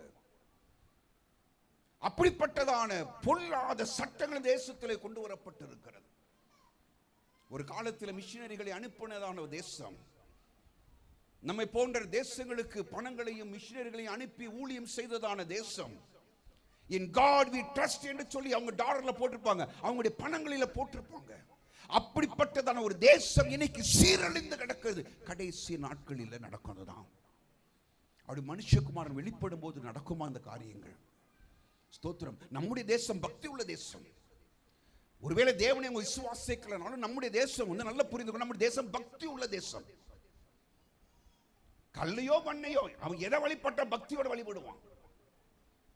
சில நாட்கள் வழிபட்டாலும் சில நாட்கள் அவன் விரதம் இருந்தாலும் அவன் உண்மையாக இதை செய்வான். பக்தி உள்ள தேசம். இந்த தேசத்துல இப்ப என்ன வருதுங்க? இப்படிப்பட்ட சட்டங்கள் வந்து கொண்டு இருக்கிறது. நீங்களும் நானும் ஜெபிக்கணும். தெரியுமா? போதகர் பிள்ளைகள் இப்படிப்பட்ட பழக்கத்தில் விழுந்து கிடக்கிறாங்க. சமீபத்தில் கேள்விப்பட்டேன், ஒரு குறிப்பிட்ட போதகருடைய பையன் இப்படிப்பட்ட பாவத்தில் விழுந்து ஆணுமாய் வாழ்ந்து கொண்டிருக்கிறான். நம்முடைய குடும்பங்களுக்குள்ள இந்த பாதிப்பு உண்டாகிறது. சபைகளில் எப்படிப்பட்ட பாதிப்பு வருது. நீங்க நான் நினைக்கிறேன் நாங்க தப்பிட்டோம் இல்ல, நம்முடைய பிள்ளைகளுக்கு இது சரி என்று போதிக்கப்படுகிறது. இப்படிப்பட்ட பாவங்களுக்கு பச்சை கொடி காட்டுகிறதான அப்படிப்பட்ட ஜனங்கள் இந்த தேசத்தில் வாழுகிற இது அவர்களுக்கு அருவருப்பாய் தோன்றவில்லை. தேவனுக்கு விரோதமானது என்று தோணல. இன்னைக்கு இப்படிப்பட்ட பாவங்கள் தேசத்தில் பெருகி இருக்கிறது. ஸ்தோத்திரம். நம்ம ஜெபிக்க வேண்டிய காலகட்டம். ஒரு நிமிஷம் நம்முடைய பிள்ளைகளுக்காக ஜெபிக்க முடியுமா? கண்களை மூடி நம்ம அப்படி ஜெபிக்க போகிறோம். உங்க பிள்ளைகளுக்காக ஜெபிங்க. ஒருவேளை நீங்க அப்படிப்பட்ட பாவத்தில் இருப்பீங்கன்னா இப்ப மனம் திரும்புங்க. அப்படிப்பட்ட பாவ வாழ்க்கை உங்களுக்குள்ள இருக்கும் என்று சொன்னால் மனம் திரும்புங்க. பாஸ்டர், நீங்க சபையில பிரசங்கிக்கிறீங்க, ரட்சிக்கப்பட்ட ஜனங்களுக்கு பேசுகிறீங்க, நான் சொல்லுவதில் அர்த்தம் இருக்கிறது. தயவாய் கண்களை மூடி கரங்களை உயர்த்தி ஜெபிங்க. ஆண்டவரே, ஒரு நாளும் இப்படிப்பட்ட பாவத்தில் நாங்கள் சிக்கிக் கொள்ளக்கூடாது. இப்படிப்பட்டதான பாவத்தில் என் பிள்ளைகள் சிக்கிக் கொள்ளக்கூடாது. எங்க சபையை சுற்றி வேலி வைங்க ஆண்டவரே. நாங்க ஆவிக்குரியவர்களை வாழ விரும்புகிறோம் ஆண்டவரே. ஆபிரகாமாய் வாழ விரும்புகிறோம். மாம்சத்துக்குரிய ஒரு நபரான வாழ விரும்பல. இப்படிப்பட்ட காரியங்களை நாங்க வெறுக்க எங்களுக்கு உதவி செய்யுங்க. தீமையானவைகளை வெறுக்க எங்களுக்கு உதவி செய்யுங்க. வேலை அடித்துக் கொள்ளுங்கப்பா. எத்தனை பேர் ஆமேன்னு சொல்ல விரும்புறீங்க? எத்தனை பேர் ஆமேன் என்று சொல்ல விரும்புறீங்க? தொடர்ந்து இன்னைக்கு மாத்திரமல்ல, தொடர்ந்து நீங்க தேவ சமூகத்தில் ஜெபிக்க வேண்டிய ஒரு காரியம். சண்டே ஸ்கூல் ஊழியர் செய்கிற தேவனுடைய பிள்ளைகள் ஜெபிக்க வேண்டிய ஒரு காரியம். எங்க பிள்ளைங்க இப்படிப்பட்ட பாவத்தில் சிக்கிக் கொள்ளக்கூடாது ஆண்டவரே. சமீப நாட்களில் கர்த்தர் எனக்குள்ள கொடுத்த ஒரு பாரம், ஒவ்வொரு பிள்ளையின் மேல் கைகளை வைத்து நீ ஜெபி என்று எனக்கு ஆண்டவர் சொன்னார். நான் என் மனைவிட்ட சொன்னேன், சண்டே ஸ்கூல்ல கொஞ்சம் நல்ல பிள்ளைகளை அபிஷேகத்தில் நடத்துங்க. ஸ்தோத்திரம். ஒவ்வொரு பிள்ளைகள் மேல் தலை கையை வைத்து ஒவ்வொரு பிள்ளைகளையும் நல்ல தேவனை ஸ்தோத்திரிக்க பண்ணி நல்ல அந்நிய பாஷைகளை பேச வைங்க. அல்லேலூயா. சின்ன பிள்ளைங்க தான் எதிர்காலம். அவங்க தான் எதிர்கால ஊழியர்கள். கிறிஸ்தவத்தின் தூண்கள் அவங்க தான். சத்தியத்தின் தூண்கள் அவங்க தான். இந்த பிள்ளைகளுக்காக அந்த நாட்கள் நம்ம ஜெபிக்க கடமைப்பட்டு இருக்கிறோம். சபை பிள்ளைகளுக்காக ஜெபிக்கணும். ஸ்தோத்திரம். சிறுவர் ஊழியங்களை பண்பெடுக்கும் பொழுது அந்த பிள்ளைகளுக்காக ஜெபிங்க. ஆண்டவரே, பாவத்தில் என் பிள்ளைங்க விலகி ஜெபிக்கணும். நாங்க வாலிப நாட்கள் இருந்த காலங்கள் எல்லாம் பாவம் செய்வது ரொம்ப அரிதான ஒரு காரியமா இருக்கும். தவறான புத்தகங்களோ அசிங்கமான புத்தகங்களோ படங்களோ வாய்ப்பே இருக்காது. ஆனா இப்ப அப்படி இல்லைங்க. எல்லாம் மொபைல்ல நமக்கு தெரியாது நம்முடைய பிள்ளைங்க எந்த ஜீவியம் பண்ணிக்கிட்டு எப்ப பாருங்க பிள்ளைங்க சாட் பண்ணிட்டே இருக்கிறாங்க. யாரோ ஒருவரோடு கூட முன்ன பின்ன தெரியாத நபர்களோடு கூட பேசி பழகுறாங்க. ஒரு போட்டோக்கு ஒரு லைக் கொடுத்தாச்சுன்னா உடனே தேங்க்ஸ் சொல்றாங்க. இங்க இருந்து தொடர்கிறான் சத்துரு. மாட்டிக்கொள்ளுகிறாங்க. ஒரு சில வார்த்தைகளை ஒரு சில படங்களை அனுப்பி பிள்ளைகள் வஞ்சிக்கப்படுகிறது இந்த நாட்கள்ல நீங்க அநேகமா நீங்க கவனிச்சிருக்க முடியும். ஸ்தோத்திரம். நம்ம ஜெபிக்க வேண்டிய காலம். எத்தனை பேர் ஆமென் சொல்லுங்க? சோதம் குமாரவின் பாவம் அதுதான். அப்படி சொல்லட்டுமா? ஸ்தோத்திரம். நினிவேக்கு கூட, நினிவே தேசத்துக்கு கூட கர்த்தர் மனம் எரிங்கினாருங்க. அந்த தேசம் தேவ சமூகத்தில் உட்கார்ந்து உபவாசித்த போது, ரெட்டுடுத்தி சாம்பல் அமர்ந்த பொழுது நினிவேக்கு கொடுக்கப்பட்டதன் நியாய தீர்ப்பை தேவன் தள்ளி போட்டார். ஆனா இந்த சோதமுக்கு தீர்வே இல்லை. இந்த சோதம் பட்டணத்திற்கு தேவன் என்ன கொடுக்கலங்க? விடுதலை கொடுக்கல. நியாய தீர்ப்பு கொடுக்கப்பட்டது. மன்னிப்பு கொடுக்கப்படல. இப்படிப்பட்ட பாவங்களுக்கு இந்த நாட்கள்ல மன்னிப்பே கிடையாது. தேவன் அருவருக்கிறதான, தேவன் வெறுக்கிறதான பாவங்களை செய்ததான பட்டணம் இந்த சோதம் குமாரா பட்டணம். ஸ்தோத்திரம், ஸ்தோத்திரம். ஒவ்வொரு நாளும் கண்டு கேட்டு, யாரு? லோத்து தன்னுடைய நீதியுள்ள இருதயத்திலே வாதிக்கப்பட்டு, ஐயா இப்படிப்பட்ட காரியங்களை கேட்டான், கண்டான். சோதம் குமார பட்டணத்தில் அவன் வாதிக்கப்பட்டவனாய் இருந்தான். நான் யோசித்தேன், ஆண்டவரே இந்த பட்டணமே அப்படித்தான் இருந்திருக்குமோ, அந்த பட்டணமே அப்படிப்பட்ட பாவத்தில் தான் சிக்கி இருக்குமோ, அங்க இருக்கிற ஆண்களும் பெண்களும் அப்படித்தான் இருந்திருப்பார்களோ. வேத வசனம் அப்படித்தான் சொல்லுது. அப்படித்தான். நீங்க 13ஆம் அதிகாரத்தை நீங்க வாசிப்பீங்கன்னு சொன்னா, ஆதியாகமம் 13ஆம் அதிகாரத்தின் 13ஆம் வசனத்தை நீங்க வாசிங்க. சோதோமின் ஜனங்கள் பொல்லாதவர்களும் கர்த்தருக்கு முன்பாக மகா பாவிகள். ஸ்தோத்திரம். வெறும் பாவின் போல எப்படி போட்டிருக்குதுங்க? மகா பாவிகள். பூமியிலே வாழ்வதற்கு தகுதி இழந்து போன ஜனங்கள், நியாய தீர்ப்புக்கு நியமிக்கப்பட்ட ஜனங்கள், எல்லாரும் பாவம் செய்தாங்க. எல்லாரும் தேவனுக்கு விரோதமான வாழ்க்கை. அந்த சோதோம் பட்டணத்துல தான் யார் வாழ்ந்து கொண்டிருந்தது? லோத்து. வாசிக்கலாமா? அந்த 1 வசனத்தை வாசிங்க. அந்த 2 தூதரும் சாயங்காலத்தில் இப்படிப்பட்ட அருவருப்பான அந்த தேசத்திற்கு வந்தார்கள். லோத்து சோதோமின் வாசலிலே, நம்ம மேலோட்டம் வாசித்தோம்னா சிம்பிளா வாசிட்டு போயிடலாம். லோத்து எங்க உட்கார்ந்து இருந்தாங்க? வாசலிலே உட்கார்ந்து இருந்தாங்க. ஆபிரகாம் எங்க உட்கார்ந்து இருந்தான்னு படிக்கலாமா? 18ஆம் அதிகாரத்துல அவன் எங்க உட்கார்ந்து இருந்தாங்க? இவன் எங்க உட்கார்ந்து இருக்கான்? சோதோம் பட்டணத்தின் வாசலில் உட்கார்ந்தான். ஆனா ஆபிரகாம் பகலின் உஷ்ணமான அந்த வேளையில தன் கூடார வாசலில் உட்கார்ந்து இருக்கிற இடம் வித்தியாசம். நீங்க உட்கார்ந்து இருக்கிற இடமே உங்களை யாருன்னு காமிக்கும். நீங்க யார்கிட்ட பழகுறீங்க, யார் கூட உட்கார்ந்து இருக்கிறீங்க, நேரங்களை செலவு பண்றீங்கன்னு நீங்க ஆவிக்குரியவனா மாம்சத்துக்குரியவனா காமிக்கும். இவன் உட்கார்ந்து இருந்த இடம் கூடாரத்தில் உட்கார்ந்து இருந்தான். என்ன பாஸ்டர் கூடாரம்னு என்ன பாஸ்டர் அர்த்தம்? எபிரேயர் 11ஆம் அதிகாரம் 9, 10 வசனங்களை வாசிப்பீங்கன்னு சொன்னா அந்த வசனத்தை கொஞ்சம் கவனமாய் வாசிங்க. எபிரேயர் 11ஆம் அதிகாரம் 9, 10 வசனங்கள். விசுவாசத்தினாலே அவன் வாக்குத்தத்தம் பண்ணப்பட்ட தேசத்திலே பரதேசிய போல சஞ்சரித்து அந்த வாக்குத்தத்திற்கு உடன் சுதந்திரராகிய ஈசாக்கோடும் யாக்கோபோடும் எங்க உட்கார்ந்து இருந்தானா? கூடாரங்களிலே குடியிருந்தான். என்ன அர்த்தம் பாஸ்டர் அதுக்கு? ஏன் கூடாரத்தில் குடியிருந்தான்? ஏன் கூடாரத்தில் குடியிருந்தான்? அதற்கு அர்த்தம் இருக்கு. அதுக்கு அடுத்த வசனத்துல வாசிக்கிறோம். ஏன் என்றால், ஏன் கூடாரத்தில் வாசம் பண்ணா என்றால், தேவன் தாமே கட்டி உண்டாக்கின அஸ்திபாரங்கள் உள்ள நகரத்துக்கு அவன் காத்திருந்தான். நல்ல ஒரு அலையில சொல்லுங்க.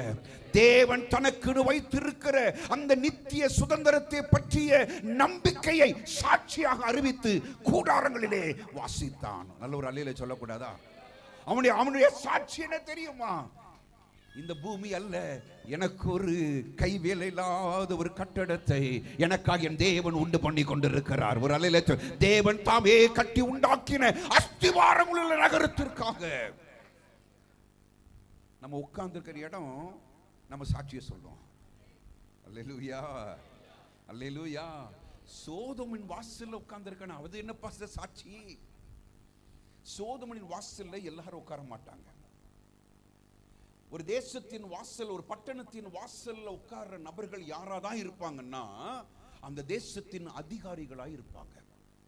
நம்ம ஊர்ல எம்எல்ஏ எம்பின்னு சொல்றோம் பாத்தீங்களா, அதற்கு இணையான ஒரு பதவி. மூப்பர்கள் உட்காருகிற இடம், அந்த பட்டணத்தின் மூப்பர்கள் அமர்ந்திருக்கிற இடம். நீதிமொழிகள் 31ஆம் அதிகாரத்தில் வாசிக்க முடியும் அல்லவா? அந்த ஸ்திரீயினுடைய கணவன் அங்க அலங்கார வாசல்ல, அந்த தேசத்தின் பட்டணத்தின் வாசல்ல அமர்ந்திருப்பானா. ஸ்தோத்திரம்.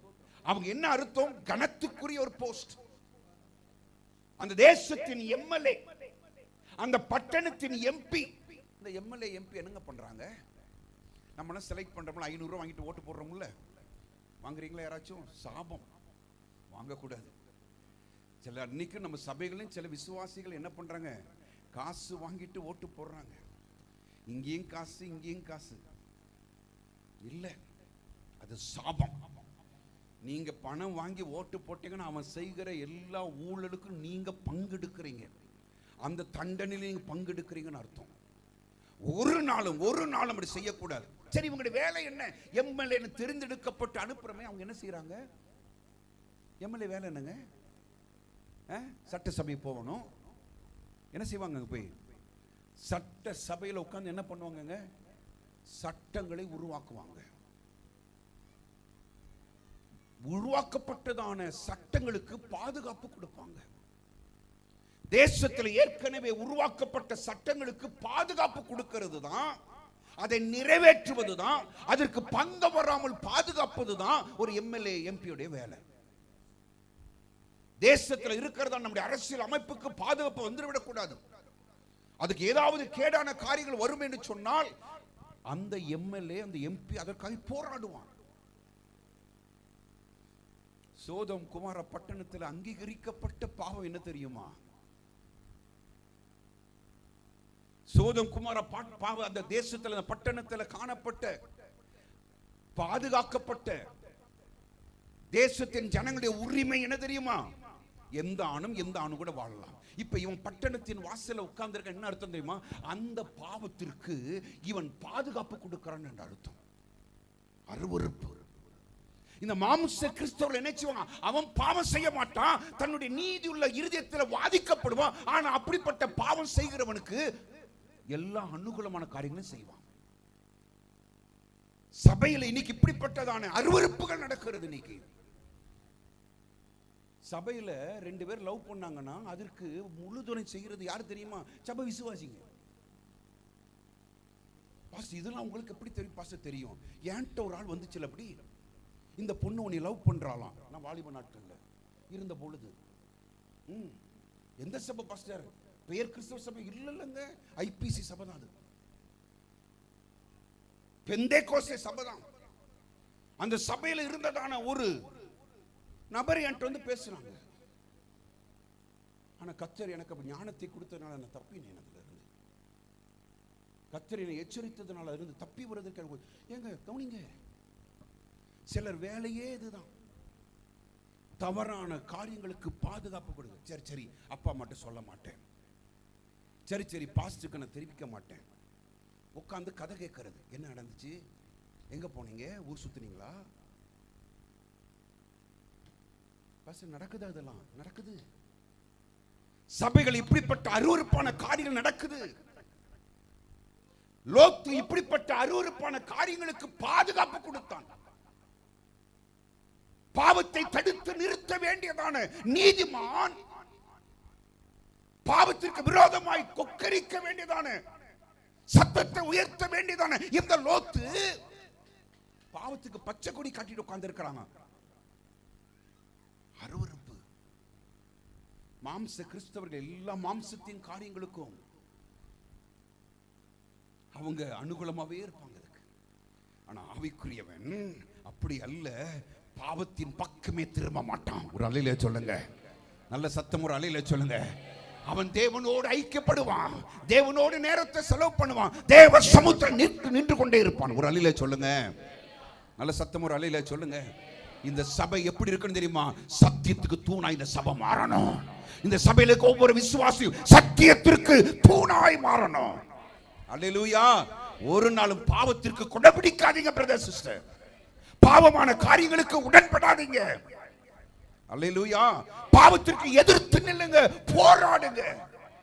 இன்னைக்கு ஆவியானவர் நம்மகிட்ட எதிர்பார்க்கிற காரியம் அதுதான். நல்ல ஒரு அல்லேலூயா சொல்லிருங்க. நல்ல சத்தம் ஒரு அல்லேலூயா சொல்லிருங்க. நல்ல சத்தம் ஒரு அல்லேலூயா சொல்லிருங்க. ஐயோ, லோத்தின் காரியம் அருவருப்பான ஒரு காரியம். பாவத்திற்கு அவன் என்ன செய்தான்? அவன் என்ன செய்றான்? அதற்கு பச்சை கொடி காட்டிக் கொண்டு இருக்கிறான். அவன் கண்டு கேட்டு பார்க்கிற பகுதியிலெல்லாம் அப்படிப்பட்ட அருவருப்பான காரியங்களை கண்டு, அப்படிப்பட்ட காரியங்களை கேட்டு அவன் ஒருவேளை வாதிக்கப்பட்டாலும் அவனால் ஒண்ணுமே செய்ய முடியாத நிலைமையில ஒரு பின்மாற்றக்காரனாக இருந்தான். விழுந்து போன நிலையில் அவன் காணப்படுகிறான். ஸ்தோத்திரம்.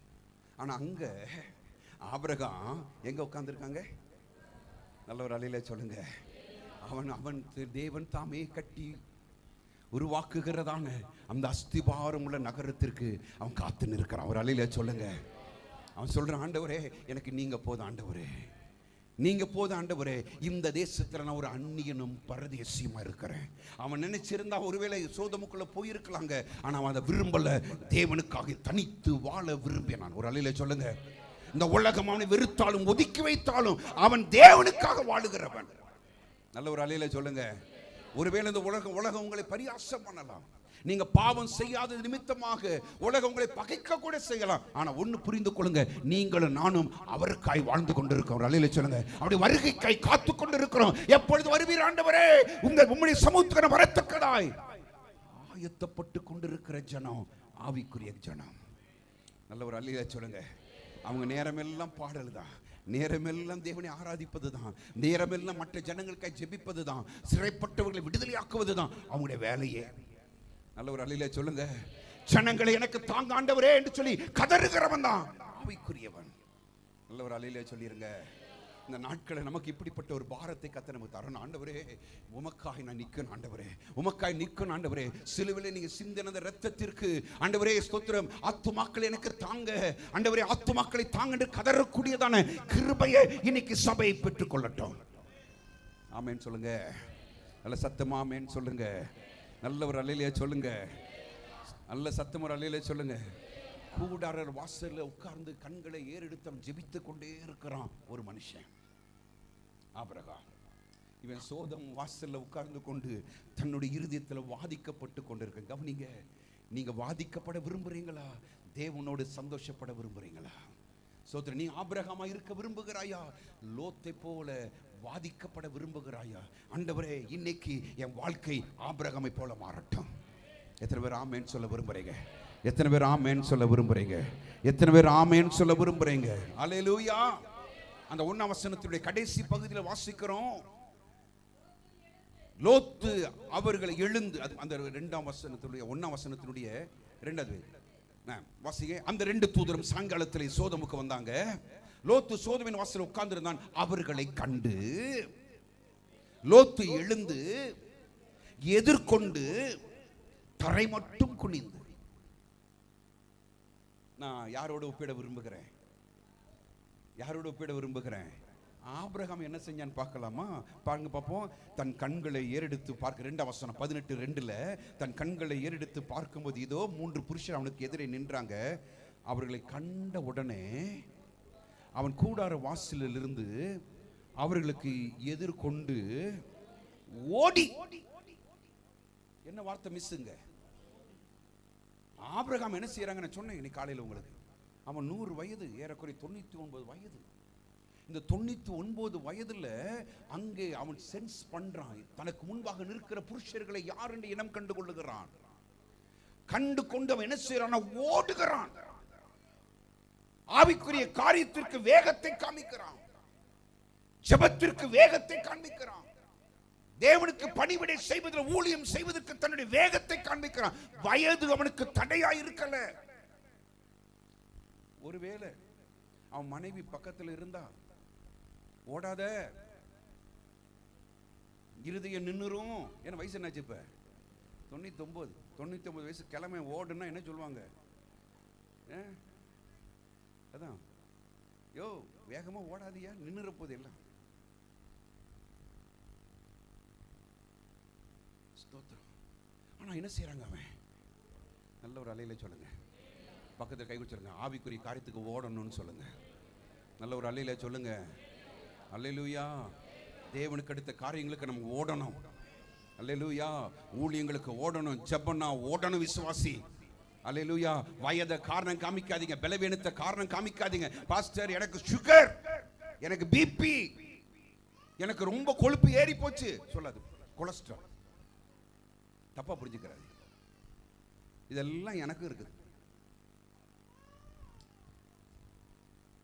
எனக்கும் சுகர். நான் ஒரு நாள் எங்க சபையில சொல்லிக்கிட்டு இருந்தேன், கர்த்தர் நீ ஆசீர்வச்சிருக்கிறாரு. கர்த்தர் நீ ஆசீர்வச்சிருக்கிறார். எப்படி பாஸ்டர் ஆசீர்வச்சிருக்காரு? எல்லாமே ஹையா கொடுத்திருக்காரு அப்படின்னு. Sugar high, BP high, cholesterol high, எல்லாம் ஹை தான். எதுவுமே லோவே கிடையாது எனக்கு. கர்த்தர் எல்லாம் நிறைவாகி தந்திருக்கிறார். எல்லாம் ஆசீர்வாதம், எல்லாமே உயர்வு தான் எனக்கு. ஒரு நாள் என் நண்பன்ட்ட சொல்லிட்டு, எனக்கு இருக்க சரீர பலவீனங்கள்லாம் சொல்லிட்டு இருந்தேன். அவன் ஊழியம் தான் செய்கிறான். அவன்கிட்ட சொல்லிட்டு இருந்தேன், இந்த மாதிரி எனக்கு பிரச்சனை இருக்குது, உடனே கொஞ்சம் நில்லு அப்படின்னா. எனக்கு ஒரு வருத்தமாக போச்சு. என் பலவீனத்தை சொல்லிட்டு இருக்கேன், திடீர்னு சாப்பாடு நிப்பட்டுனா, அப்படியாடா இதெல்லாம் இருக்காடான்னு ஒரு பரிவு வேண்டாம், ஒரு பரிதாபத்தோடு கேட்க வேண்டாம். அவன் டப்புக்கு நில்லு நிப்பாட்டுன்ட்டான். சொல்லிட்டு சொல்கிறான், உனக்கு என்ன வியாதி இல்லைன்னு சொல்லு, அதான் சீக்கிரம் முடியும் அப்படின்னா. உனக்கு என்ன வியாதி இல்லைன்னு சொல்லு, ஏன்னா லிஸ்ட் போய்கிட்டே இருக்குதான். இத்தனை பலவீனம் இருந்தாலும் நேற்று உபவாசம் உட்கார்ந்துருந்தேன். பட்ட பாடு எனக்கு தான் தெரியும். 2 நேரம் அப்படிதானா, வெள்ளிக்கிழமை வெள்ளிக்கிழமை பகல் தேவ சமூகத்தில் உட்கார்ந்து நாள் முழுதும் தேவ சமூகத்தில் அமர்ந்திருந்து ஸ்தோத்திரம். ஆண்டவரே, இந்த சபைக்கு நான் போறேன், ஆண்டவரே உடைய வார்த்தையை கொடுக்க என்னை பலப்படுத்தணுமே. என் சரீரத்தை ஒடுக்கி தேவ சமூகத்தில் அமர்ந்திருந்தேன். அல்லேலூயா. அடிக்கடி தேவ சமூகத்தில் உட்கார, உபவாசித்து உட்கார நீங்க தீர்மானம் எடுக்கணும். வாரத்துக்கு ஒரு நாளாவது உபவாசித்து உட்காரணும். பக்கத்து கை கொடுத்து சொல்லிருங்க, வாரத்துக்கு ஒரு நாளாவது, ஒரு நேரம் சொல்லல, ஒரு நாளாவது என்ன செய்யணும். பாஸ்டர் ஞாயிற்றுக்கிழமை நாங்க சாப்பிடுறது என்ன பேப்ப காலையில ஒரு நேரம். இங்க எத்தனை மணிக்கு பாஸ்டர் வர்றீங்க? 10 மணிக்கு வர்றாங்களா? 10 மணிக்கு வந்து 12 மணிக்கு ஆராதனை முடிஞ்சிடும். அங்க போயிட்டு சேர்த்து சாப்பிட போறோம். காலையில சாப்பிடன்னு சொல்லியே கூட 4 இட்லி உள்ள போகும். ஒரு நாள் உட்கார்ந்து பழகு. கண்கள் மூடி கரங்களை வைத்து, ஆண்டவரே உபவாசிப்பேன்னு சொல்லி தீர்மானம் எடுங்க. நான் உபவாசிப்பேன். ஸ்தோத்திரம் ஸ்தோத்திரம். உபவாசிப்பேன். ஆவிக்குரியவன் உபவாசிப்பான். ஆவிக்குரியவன் தேவ சமூகத்தில் காத்திருப்பான். அல்லேலூயா. ஸ்தோத்திரம். ஆபிரகாம் தேவ சமூகத்தில் அமர்ந்திருப்பான். எல்லாம் இருக்குது. ஆனாலும் தேவ சமூகத்தில் காத்திருக்கக்கூடிய கிருபை, ஜெபிக்கக்கூடிய கிருபை, உபவாசிக்கக்கூடிய கிருபையை எங்க சபைக்கு தாங்காண்டவரே. எத்தனை பேர் ஆமென் சொல்ல விரும்புறீங்க? அல்லேலூயா. எனக்கு ஒரு ஊழியக்காரர் இப்படி சொல்லி கொடுத்தார். ஏதாவது பாவத்தில் சிக்கிக்கொண்டா, தேவனுக்கு விரோதமான காரியங்கள்ல நீ ஈடுபட ஆரம்பித்தா, உடனே தேவ சமூகத்தில் உட்கார்ந்து ஒரு 3 நாட்கள். ஸ்தோத்திரம். ஒரு போதகர் கூட்டத்தில் சொன்ன ஒரு வார்த்தை. நாங்க போது ஒரு 30-40 போதகர்கள் இருந்த அப்ப சொன்னார், அந்த வார்த்தை ரொம்ப தொட்டது. உடனே தேவ சமூகத்தில் உட்கார்ந்து உபவாசம் பண்ணு. தேவ சமூகத்தில் காத்திரு. தேவ சமூகத்தில் காத்திருந்து அப்படிப்பட்டதான பொல்லாத ஆவியிலிருந்து விடுவிக்கப்படு. இன்னைக்கு சமீப நாட்கள் நான் கேள்விப்படுகிற காரியங்கள் கொடூரம்.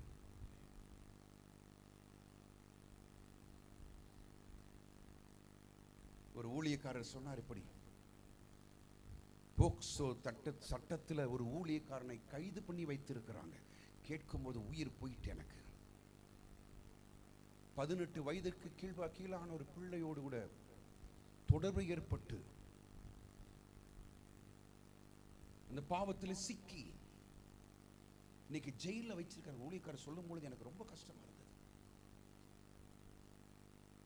3 நபர்கள், 3 ஆண்கள் இருந்தாங்கன்னா 2 ஆண்கள் பாவத்தில் சிக்கி இருக்கிறாங்களாம். சபை விசுவாசிகள் நான் சொல்றேன். 3 பேர் இருந்தா 2 பேர் பாவத்தில் சிக்கி இருக்கிறாங்க. பாவத்தில் விழுந்து கிடக்கிறாங்க. பரிசுத்த ஜீவியம் இல்ல. மனுஷகுமாரன் வெளிப்படும் காலத்துல சோதோம் குமாரா பட்டணத்தில் நடந்த அதே பாவம் அப்படியே நடக்கும். இந்த நாட்களை நம்ம ரொம்ப ஜாக்கிரதையா இருக்கணும்.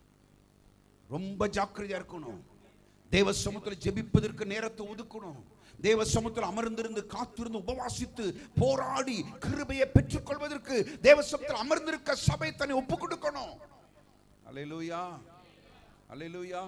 ஞாயிற்றுக்கிழமை ஆராதனைக்கு காண்பிக்கிற ஆர்வம் எங்க இல்லைங்க, ஜெபத்துக்கு இல்ல. ஒரு ஊழியக்காரர் சொன்னார், ஜெபத்துக்கு வர்றவங்க தான் உண்மையான சபை அப்படின்னார். ஞாயிற்றுக்கிழமை எத்தனை கூட்டம் வந்தாலும் எடுத்துக்கொள்ளாத, எந்த நபர் ஜெபத்துக்கு வருகிறார்களோ அதுதான் அது உண்மையான சபை. ஒரு அல்லேலூயா சொல்லுங்க, சத்தம் ஒரு அல்லேலூயா சொல்லுங்க. சபைனா உண்மையான சபைனா ஜெபிக்கிறவன் தாங்க சபை. ரட்சிக்கப்பட்டவன் ஜெபிப்பான். ஒரு அல்லேலூயா சொல்லுங்க. ஒரு மனுஷன் ரட்சிக்கப்பட்டிருக்கான அடையாளம் என்ன தெரியுமா? அனனியா கேட்கிறான், ஆண்டவரே அவன் துன்பப்படுத்தலாம் வந்துகிட்டு இருக்கான், போ அவன் இப்ப ஜெபம் பண்ணிட்டு இருக்கான். ஒரு அல்லேலூயா சொல்லுங்க. அல்லேலூயா. சவுல் துன்புறுத்ததான் வந்தான், தமஸ்குவுக்கு சிறைப்படுத்ததான் வந்தான். அனனியா பயப்படுறான், ஆண்டவரே அவன் எல்லாரையும் சிறைப்பிடித்து ஜெயில போடலாம் வந்திருக்கிறான். அப்போ ஆண்டவர் என்ன சொன்னார் தெரியுமா? அவன் இப்ப என்ன செஞ்சிட்டு இருக்கான்? ரட்சிக்கப்பட்டவன் ஜெபிக்க ஆரம்பிச்சிருவான். நல்ல ஒரு அலையில சொல்லுங்க, நல்ல சத்தம் ஒரு அலையில சொல்லுங்க. ஆவிக்குரியவன் நேரத்தை செலவு பண்ற பொழுதுபோக்கை நான் அப்படிதான் வச்சிருக்கிறேன். என்டர்டைன்மெண்ட். ஆண்டவரே இன்னைக்கு நமக்கு என்டர்டைன்மெண்ட் என்னமா? பொழுதுபோக்கு நமக்கு என்னமா? செல்போனை பார்க்கறது, ட்விட்டர் பார்க்கறது, ஃபேஸ்புக் பார்க்கறது, வாட்ஸ்அப் பார்க்கறது, வேற என்னெல்லாம் இருக்கு சொல்லுமா? எனக்கு இன்ஸ்டாகிராம் இருக்குது, அப்புறம் டெலிகிராம் இருக்குது, எல்லா கிராமும் இருக்குது. இன்னைக்கு ஏகப்பட்டது இருக்குது நேரத்தை போக்குவதற்கு. ஒரு காலத்துல யாராச்சும் போய் சொன்னா ரீல் விடாதடாமா, இப்ப எல்லாமே ரீல்ஸ் தான் பாஸ்டர். வீடியோ எல்லாம் பார்க்க மாட்டான். எதெல்லாம் பார்க்கறான் நம்ம ஆளுக்கு உட்காந்து? நான் ரீல்ஸ் பார்க்கறேன். ரீல்னா பொய்ன்னு அர்த்தம் தெரியுங்களா உங்களுக்கு? நாங்க சின்ன பிள்ளை இருக்கும்போது ரீல் விடாதடா அப்படிமோ, பொய் சொல்லாதடான்னு அர்த்தம். ஆனா இப்ப எல்லாம் உட்காந்து எதான் பார்த்துட்டு இருக்காங்க? ஆமா, எல்லாம் ஒரு நிமிஷத்துல முடியும். அப்படியே டக்கு டக்கு டக்குன்னு 1 மணி நேரம், 2 மணி நேரம், 3 மணி நேரம் என்டர்டைன்மெண்ட், பொழுதுபோக்கு. நாங்க ஒரு நாள் தேவ சமூகத்தில் ஜெபம், ஆண்டவரே ஜெபம் என் வாழ்க்கையின் பொழுதுபோக்காய் மாறணும் ஆண்டவரே, ஜெபம் என் வாழ்க்கையில பொழுதுபோக்காய் மாறணும் ஆண்டவரே. இப்படிப்பட்ட காரியங்களுக்கு நான் சிக்கிக்கொள்ள கூடாது, ஜெபத்தில் உட்கார்ந்து இருக்கணும். நல்ல ஒரு அலையிலே சொல்லிருங்க, நல்ல சத்தம் ஒரு அலையிலே சொல்லிருங்க, நல்ல சத்தம் ஒரு அலையிலே சொல்லுங்க. அல்லேலூயா, அல்லேலூயா. லோத்து என்ன செய்யறாங்க? தீவிரத்தை காமிக்கல. அவன் ஓடுகிறான். ஆவிக்குரிய அங்க பார்த்து சென்ஸ் பண்றான். அந்த ஸ்பிரிச்சுவல் சென்சிட்டிவ் வந்த உடனே ஓடுறான். ஆண்டவரே கூப்பிடுறான். ஒரு அல்லேலூயா சொல்லுங்க, அல்லேலூயா. நான் யோசித்தேன், 3 பேர் வந்தாங்களே, அது எப்படி சிங்குலர்ல ஒருமையில எப்படி கூப்பிடுறான்? இங்க 2 பேர் வந்ததுக்கே லோத் எப்படி கூப்பிடுறான்? ஆண்டவன் மாறே. அங்க ஆண்டவன் மாறேன்னு தானே கூப்பிட்டு இருக்கணும். அந்த ஆபிரகாமும் அங்க 3 பேர் வந்து 3 புருஷர்களை பார்த்து எப்படிதான் கூப்பிட்டு இருக்கணும்? ஒரு அல்லேலூயா சொல்லுங்க, அல்லேலூயா சொல்லுங்க. மாம்சத்துக்குரியவனுக்கு தேவனை கண்டுபிடிக்க முடியாது, ஆனா ஆவிக்குரியவனுக்கு தேவனை சென்ஸ் பண்ண முடியும். நல்ல ஒரு அல்லேலூயா சொல்லுங்க. ஆவிக்குரியவனுக்கு அங்க தேவன் வந்ததுக்கு தெரியவனுக்கு. ஒருவேளை 3 பேர் இருந்தாலும், 2 தூதர்கள் வந்திருந்தாலும் அது பெருசல. அவனுக்கு அங்கே திருத்துவத்தின் 2வது நபர் அவன் கண்ணுக்கு புலப்பட்டார். நல்ல ஒரு அல்லேலூயா சொல்லக்கூடாதா? தேவ பிரசன்னத்தை உணர்ந்தான், தேவனை தரிசித்தான், தேவனுடைய வெளிப்பாடு புரிந்து கொண்டான். ஒரு அல்லேலூயா சொல்லுங்க. அதனால வேகத்தை காமிச்சான், ஓடுறான். ஒரு அல்லேலூயா சொல்லக்கூடாதா? ஆண்டவரே கூப்பிடுறான். இதுக்காகவே இங்க வந்தீங்க, இங்க இளைப்பாருங்க. ஒரு அல்லேலூயா சொல்லுங்க. இளைப்பாறும் தேவனுக்கு, இளைப்பாறுதலை தரும் தேவனுக்கு நீயும் நானும் இளைப்பாறுதலை கொடுக்கணும். நல்ல ஒரு அல்லேலூயா சொல்லுங்க, நல்ல சத்தம் ஒரு அல்லேலூயா சொல்லுங்க. நம்மளை மகிழ பண்ணுகிற தேவனை நம்ம மகிழ பண்ணணும். எத்தனை பேர் ஆமென் சொல்ல விரும்புறீங்க? அல்லேலூயா. நம்மை சந்தோஷப்படுத்துகிற தேவனை சந்தோஷப்படுத்தணும். நம்மை சந்தோஷப்படுத்துகிற தேவனை துக்கப்படுத்தாத. அல்லேலூயா. ஐயா, நமக்கு ஆசீர்வாதங்களை தந்த தேவனை, நன்மைகளை தந்த தேவனை வேதனைப்படுத்தாதீங்க பிரதர். ஒரு நாள் ஒரு விசுவாசி என்னை கூப்பிட்டு, ஒரு டிவியை வச்சுக்கிட்டு ஜோம் பண்ணுங்க பாஸ்டர். எங்க வீட்டில் புதுசா டிவி வந்திருக்கு. ஒரு காலத்துல நான் ஜோம் பண்ணதே இல்லை. நான் டிவிக்கு வச்சிருக்க பேரே ஒத்த கண் பிசாசு. அதுக்கு என்ன பேர் வச்சிருக்கிறோம்? அது கண்ணை முழிச்சுக்கிட்டு பார்க்கும். என்னை மட்டும் பாருன்னு சொல்லும். என்னை பாரு, என்னை பாரு. டிவி போட்டு ஆஃப் பண்ண மனசே வராது, அப்படியே பிடிச்சிரும். இதை வாங்கி வச்சுக்கிட்டு என்ன செய்யணுமா? ஒரு வீட்டில் பாஸ்டர் டிவி வாங்கியிருக்கோம் பாஸ்டர், முதலே கேட்டிருந்தா வாங்காதன்னு சொல்லியிருக்கலாம். வாங்கி வச்சுக்கிட்டு என்னங்க ஜோம்னுங்க பாஸ்டர். என்ன ஜோம்னு சொல்லுங்க, என்ன ஜோம்னு முடியும்? அதை பார்த்து சீரியலையும் அந்த குடும்பம் ஒரு சீரியலை விடுறது கிடையாது. இங்க உட்கார்ந்து அநேக சீரியல் பார்க்குற ஆட்கள் அப்படியே ஆவியில் வெளிப்படுது. எனக்கு சீரியலுக்கு அடிமை. ஆம்பளைங்களாம் டாஸ்மார்க் அடிமையா. ஒருத்தர் சொல்றாரு, ஆம்பளைங்களாம் எதுக்கு அடிமையா இருக்காங்களா? பொம்பளைங்களாம் எதுக்கு அடிமையா இருக்காங்களா? சீரியலுக்கு. ஒண்ணு விடுறது கிடையாது. இந்த எங்க வீட்டில் உதவி செய்யறதுக்கு ஒரு அம்மா வச்சிருக்கிறோம். இங்க எங்க மாமனார் அந்த அம்மா திடீர்னு காணாம போயிடுவாங்க. திடீர்னு 7:30 மணிக்கு காணாம போயிடும். திடீர்னு 8:30க்கு காணோம். அப்பதான் நாங்க சாப்பிட உட்காந்து எங்க ஆளை காணோம். அங்க உள்ள சீரியல் பார்க்குவோம், அதுக்குன்னு தனி டிவி. திடீர்னு ஆள் மறைஞ்சிருவாங்க. கவனிங்க கவனிங்க கவனிங்க. இல்ல இல்ல, தேவனுடைய காரியத்துக்கு தீவிரத்தை காமிக்கணும். இவன் எதிர்கொண்டு போனான், ஆனா ஓடல. என்ன செய்ய? எதிர்கொண்டு போய் தரை மட்டும் குனிந்து, ஆண்டவன்மார்களே. இப்ப எனக்கு அடுத்த வார்த்தை வருது.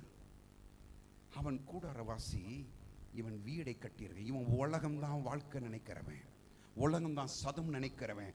அவன் பரத்துக்காக வாழுகிறவன். ஒரு அல்லேலூயா சொல்லுங்க. இவன் சோதோம்ல ஒரு சிட்டிஷனா, சோதோம்ல ஒரு அங்க பிரச்சையாக அவன் வாழுகிறான். வீடு கட்டி வாழ்கிறான், நிலையான ஒரு வீட்டை கட்டுகிறான். அவன் ஒரு டெம்பரவரி கூடாரத்தில் தங்கி வாழுகிறவன், ஆவிக்குரியவன். ஒரு அல்லேலூயா சொல்லுங்க. அவன் உலகத்தின் அவனுக்கு நம்பிக்கை கிடையாது, உலகத்தின் மேல் அவனுக்கு நம்பிக்கை இல்லை. அவன் பரத்திற்காக காத்திருக்கிறவன், தேவனுக்காய் காத்திருக்கிறவன். நல்ல ஒரு அல்லேலூயா சொல்லுங்க. நல்ல ஒரு அல்லேலூயா சொல்லுங்க. ஸ்தோத்திரம். இந்த உலகத்தை வெறுத்து வாழுகிறவன் அவன். ஆனா சோதோம் குமோரா பட்டணத்துக்கு எதிராக குடியிருந்ததான லோத்து கொஞ்ச நாள் உள்ள போனா, வீடு கட்ட நான் வாசல்ல உட்கார்ந்துட்டான். சொல்றான், எங்க வீட்டுக்கு வந்து சரி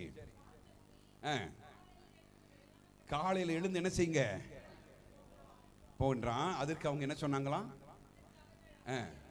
அப்படி அல்ல. அங்க ஆண்டவர்கிட்ட, ஆண்டவரே நான் விருந்து பண்றேன் சாப்பிடுங்கன்னு சொன்ன உடனே, சரி நீ சொன்னபடி செய்யின்னு சொன்ன ஆண்டவர், இங்க தூதர்கள் என்ன சொல்றாங்க உடனே? அப்படி அல்ல, நாங்க எங்க தங்குவோம்? நாங்க வீதியிலே தங்குவோம். இந்த வித்தியாசத்தை கவனிங்க. ஸ்தோத்திரம். நான் வீதியிலே வருந்தி கூப்பிடுறான், வாங்க எங்க வீட்டுக்கு வாங்க. மாம்சத்தில் வாழுகிறவன் வீட்டுக்கு தூதனுடைய அவசியம் என்னங்க? ஆவிக்குரிய வீட்டுக்கு போனாங்க.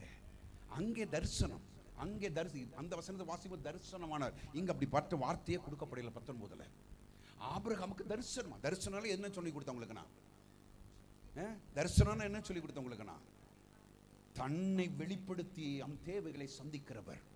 நல்ல ஒரு அல்லேலூயா சொல்லுங்க. அல்லேலூயா. இங்க அவன் தேவைகளை சந்திக்க வரலங்க. அவன் தேவைகளை தரிசனம் கொடுக்கல, தன்னை வெளிப்படுத்தி, தன்னுடைய புதிய நாமத்தை வெளிப்படுத்தி, தான் யார் என்று வெளிப்படுத்தி அவனுடைய தேவைகளை சந்திக்க வரலைங்க. எதுக்கு வந்தாங்க? அழிக்க வந்தாங்க. அங்கே வெளிப்படுத்த வந்தாங்க, இங்கே அழிக்க வந்தாங்க. ஸ்தோத்திரம். இந்த ரெண்டு காரியம் அப்படியே சிந்தித்து வரும்போது என் சிந்தனை கவர்ந்தது. ஆண்டவரே, உங்களுடைய வெளிப்பாடு எனக்கு வேணும் ஆண்டவரே. நல்ல ஒரு அல்லேலூயா சொல்லுங்க. இவன் வருந்தி கேட்கறான், சம்மதிக்கிறாங்க. இப்ப என்ன பண்றானா? வாசிக்க தொடர்ந்து இந்த வசனங்கள்ல. அப்பொழுது அவரின் இடத்திற்கு திரும்பி அவன் புளிப்பில்லா அப்பங்களை சுட்டு, என்ன போட்டிருக்கு வசனம்? பரிசுத்த ஆவியானவர் ரொம்ப கண்ணியமா எழுதுவார். நீங்க வேதத்தை வாசிக்கும் போது பார்த்தீங்கன்னா ரொம்ப ஜென்டிலா, மற்றவங்களை வருத்தப்படுத்திடாம, வேதனைப்படுத்திடாம, வார்த்தையில கூட ரொம்ப அழகாக இந்த கண்ணியத்தோடு எழுதியிருப்பார். ஆபிரகாம் விருந்து பண்ணான். ஆபிரகாம் என்ன விருந்து பண்ணான் சொல்லுங்க? ஆபிரகாம் என்ன விருந்து பண்ணான்? வாசித்தனை காலையில அவன் 3 படி மாவை எடுத்து மனைவிட்ட கொடுக்கறான். கொளுத்த கன்றை பிடித்து வேலைக்காரன் கொடுக்கறான். விருந்து எப்படிமா? 3 படி மாவை சமைத்து எடுத்து வைக்கிறான்.